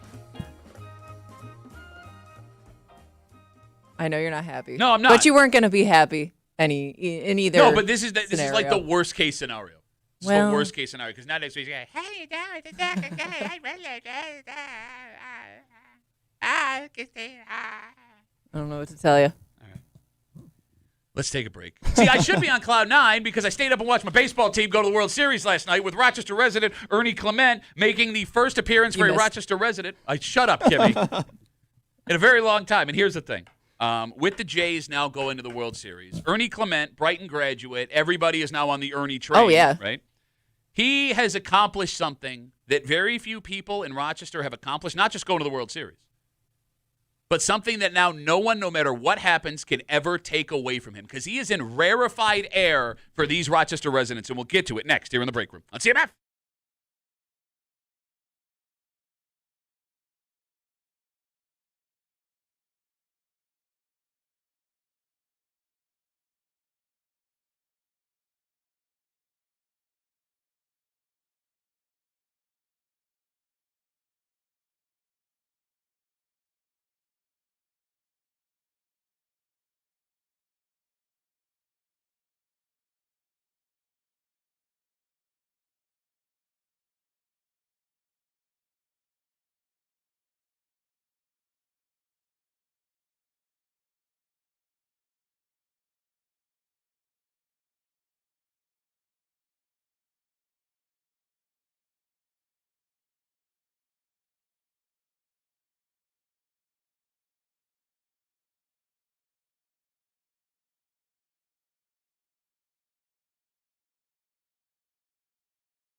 A man who has accomplished something that someone from Rochester has not done in, 70-something years. A team guy whose team he's on has not accomplished this in 32 years. And as great as all these accolades are, and he's going to get paid, and it's all good for him, and he deserves all of it, he has accomplished something now in Rochester history that no one can ever take away from him. You're hanging out in the break room, Rochester's Classic Rock, 96.5, WCMF, Kimmy, Big Girl Chair, Timmy behind the board, Tommy back tomorrow, we believe. So we got that going for us. But we have been celebrating all morning. Last night, the Toronto Blue Jays beat the Seattle Mariners in Game 7. They are going to their first World Series in 32 years, and that means Brighton graduate, Rochester native, everybody's All-American, and the nicest guy of all time, Ernie Clement, Blue Jays utility infielder, I guess is what you have to call him, but he's not. Yeah, he's a future Gold Glove. There you go. Utility infielder. He will be going to the World Series. We shared with you this morning that Ernie Clement will be the first Rochesterian to play in the World Series since 1959. Bob Keegan, pitcher for the White Sox, was the last Rochesterian to do so. If the Jays win, he will be the first Rochesterian to win a World Series since Johnny Antonelli did it in 1954. And Kimmy, It's been a while. Yeah, a long time. Yeah. I would argue from this point on, no matter what happens, Ernie Clement has reached rarefied Rochester air. Yeah. He's also got like the perfect name to go along with it. Like big baseball name. Yeah. It's just like the perfect recipe for this kind of thing. Big baseball. Yeah. Name. Once you hit a certain level of success in sports and you are from Rochester, your name will live on forever no matter what happens. For example, John Wallace of Greece, Syracuse graduate, or Syracuse attendee, first-round pick of the NBA. For the rest of forever, if you were alive when John Wallace was doing his thing, you will remember the name John Wallace. And you'll get that John Wallace feeling. And like you said, and I don't know if this happens as often now, but I'm thinking of like some of the examples of guys in the past. Like not only do you remember that name, you remember the team that they were on in high school. You're right. And other guys that were on that team, even though they didn't, some of them, didn't go on to college or any after that play basketball. But like if you were local at the time, you might even remember some of their teammates because of their success. 100%. You can make the same argument, I believe, for Roland Williams. He's another one of those guys. Brian Giunta winning a Stanley Cup with the Devils. Like those names live on forever and ever and ever in Rochester history. I mean, Johnny Antonelli, I would argue for older folks, also one of those names. Joe Altobelli, although he's not a Rochester guy, did a lot of work here. I think Ernie Clement, after the success he's had this year, and this World Series appearance, him making this like national splash as he's been playing all these whole playoffs, is now on that like pinnacle of Rochester sports names forever. Yeah, he probably just carved himself a name on the Rochester Rushmore of sports because you've got guys from the NBA. There's a lot of them currently. Sure. But they didn't graduate from here. They played here. They grew up here. Awesome. It counts. But Ernie did K through 12 here. That's huge, I think, as far as that scope of things. That's a really good point because like Roland Williams spent his whole time here. John Wallace spent his entire time here. Brian Giunta. Yep. He did go to prep school. Thinks he's better than us. Hockey's different, though. Yeah, I don't know. You know what? I take Gio out. You're out, Gio. But, yeah, man, you're right. Like, when you get to watch that entire journey happen right in front of your face, I do think it makes it more special. And I don't want to take anything away from Thomas Bryant or, Beef Stew. They still come back and do stuff. They consider this home, Rochester, and they're here all the time. Yeah, like that counts, too. Ernie does the same thing. Ernie is here all the time. When you care about this community and the community reciprocates it, like, this story is awesome, and it's only just begun. I mean, what's a lot of fun about this, too, and what I'm surprised with what's happening here, the Blue Jays, if we're going to talk about the biggest fan bases for baseball in Rochester, you got Yankees, Red Sox, you got some Twins fans left over from that affiliation with the Red Wings, you got some Orioles fans left over with that affiliation, and now you have a handful of, like, young Nationals fans. The Jays play in the same division as the Red Sox and the Yankees. The Jays knocked the Yankees out of the playoffs in embarrassing fashion. Yet, Ernie Clement is such a magnetic figure and such an everybody's All-American and underdog hero that you now have Yankees and Red Sox fans that are on the Ernie train cheering for him to have success in the World Series, which you're a better person than I am, because if there was someone from Rochester playing on the Patriots or the Chiefs or the Dolphins, I would not be in any way cheering for that person. That'd be tough. But I wonder, though, if you asked a Yankees fan, let's say Ernie Clement was on the Red Sox, would you be cheering for the Red Sox? If you were a very passionate Yankees fan, I think it's easier to root for a team like the Blue Jays than it would be those other more What's the word? The heavier rivalry kind of Yeah. You know, it's funny. Like, I always think, like, Lou Graham, I guess, is in a world of his own, right, because of all the success that he had with Foreigner, right, as we talk about these sports guys. But, like, once you make a name for yourself in this town in sports, there is something for you to do here for the rest of your life, no matter what happens, right? Like, John Wallace, if he wanted to, could go make money off his name here in Rochester. Roland Williams has done that. Like, Ernie Clement for the rest of his life, if things go well in this World Series, and that's just it. Like, even if it ends this year, right? Like, he can go work for a car dealership for the rest of his life and do commercials. Well, I was even going to say, like, I mean, he would have a job in baseball here for the rest of his life, because you see these guys, once they reach that level, like, they make the overall sport here better, because they'll come in, they'll run camps, they'll kind of teach a lot of kids here the way that they learned how to play the game, which is a perspective that a lot of people never get. And I think that helps also grow the popularity of the sport and the level of skill. You know, that's a really good point. Like, you saw it happen with hockey. Yeah. With, Roy Fitzpatrick and Marty Reisner and guys like that, Brian Giunta, Steven Giunta, Ryan Callahan, and you had all these guys come up through that. Yeah. You're watching it happen now with basketball. Yeah. With all of the guys that are in the league right now coming home and doing definitely seeing it happen in baseball. With even like guys who have had successes at the college level coming back, because, like, decades ago that wasn't a common thing for kids who play baseball here in Rochester to go off and play college baseball. Like, that was super rare. Well, yeah, the Division I level. We found out today that the last Rochester area to play the World Series was in 1959. But I think when more and more of these guys go off and then they come back and they kind of become role models for a lot of kids in town, maybe it sparks some interest and you get more and more people wanting to participate. Okay. That kind of embodies the spirit of Rochester too, though, because nobody is obligated to give back, but all these guys that make it, they do come back and give back, and it prospers this area with that talent. No, you're absolutely right. Like, I didn't appreciate it enough as a kid, but, like, Roland Williams did that free football camp for whatever kid, they had a limited number of spots, but if you wanted to go, you could go. And I had buddies that would go, and, you got the T-shirt, and you had legitimate NFL players flying in. They were feeding you 3 meals a day. Yeah. It was like, what an experience for every now adult that got to go through that, right? Yeah. NFL stars right in front of your face showing them things. You're right, man. Like, the older I get, the more I appreciate who's got free time. Who's got free? I mean, like, you're right. If Ernie Clement or, Isaiah Stewart or Thomas Bryant or Jalen Pickett or Roland Williams wanted to, they could spend their money and go off cooler places. 100%. Yeah. For them to come home and do what they've been doing is absolutely phenomenal, and it warms my heart. Kirsten does write us on Instagram, Duffy and WCMF. She says, I'm a diehard Yankees fan. I'm still having a hard time rooting for the Blue Jays. I just hate the Dodgers more. Okay. There you go. Fair enough. You're still a Blue Jays fan. American League team. Dylan writes us, as a Yankees fan from Rochester, I can confirm I'm rooting for Clement, but I still hope the Jays get swept. Similar to fantasy football when you have a player on the Chiefs. Shut up, Dylan. Do you not remember? That seems like a tough battle to have in your head. The Dodgers beat you in the World Series, and they laughed at you. They laughed. They were laughing. That's worse than what the Jays are doing here. Jays, it's been 32 years since we got here. 32 years. Yeah. Let us have this. We come back, wrap it up, tell you what we're doing tomorrow next on CMF.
Rapparoo? The old Tuesday Rapparoo. Hey, way to go, Kimmy. Last day you nailed it for a Tuesday Break Room CMF. Tommy, as far as we know, we'll be back tomorrow. All goes according to plan. Big thanks to Timmy for coming in and working this week. Thank you. Happy to help. Good to be back. Did a great job. Great to have fellow Ernie Clement fan in studio doing the whole thing. Tomorrow's a Wednesday. You know what that means? I believe we're hating tomorrow. Yep, Hate Mail of the Week coming at you. We read a study around 2 weeks ago, about how not only are people waiting longer to get married, age-wise, New York State specifically, people are waiting almost the longest of any other state in America to get married. And it was funny to watch Tommy fight with himself because on one hand, he thought the age should be older, wait as long as you can. He always tells everybody, wait it out. You got it. Don't do it too soon. That was happening while he was also arguing with himself about if you don't get married and start You're your life a weirdo. Exactly, and a bum. There is a woman who is upset with folks waiting till they are in their early 30s to get married, and she says that it's selfish. It is selfish to wait to find the right person to get married, and we will read you her letter and get into all of it tomorrow. Hate Mail of the Week here in the break room on CMF. For Timmy, who nailed it this week. Let's go. Way to go. Let's go. Let's go. The commissioner. You ruined it. Did I pass that? Did I do well this time? You did a great job, buddy. I'm very proud of you. Awesome. You did awesome. Thanks. Me too. Yep. You did awesome. Me too. Timmy, ladies and gentlemen. For Kimmy, back to her spot behind the board tomorrow. Can't wait. Yep. Her knees will be not sore anymore. No. This hurts. This chair hurts. It hurts your knees. My legs are too long. My name's Pat Duffy. We'll see you tomorrow morning in the break room, 6 a.m. on 96.5 WCMF.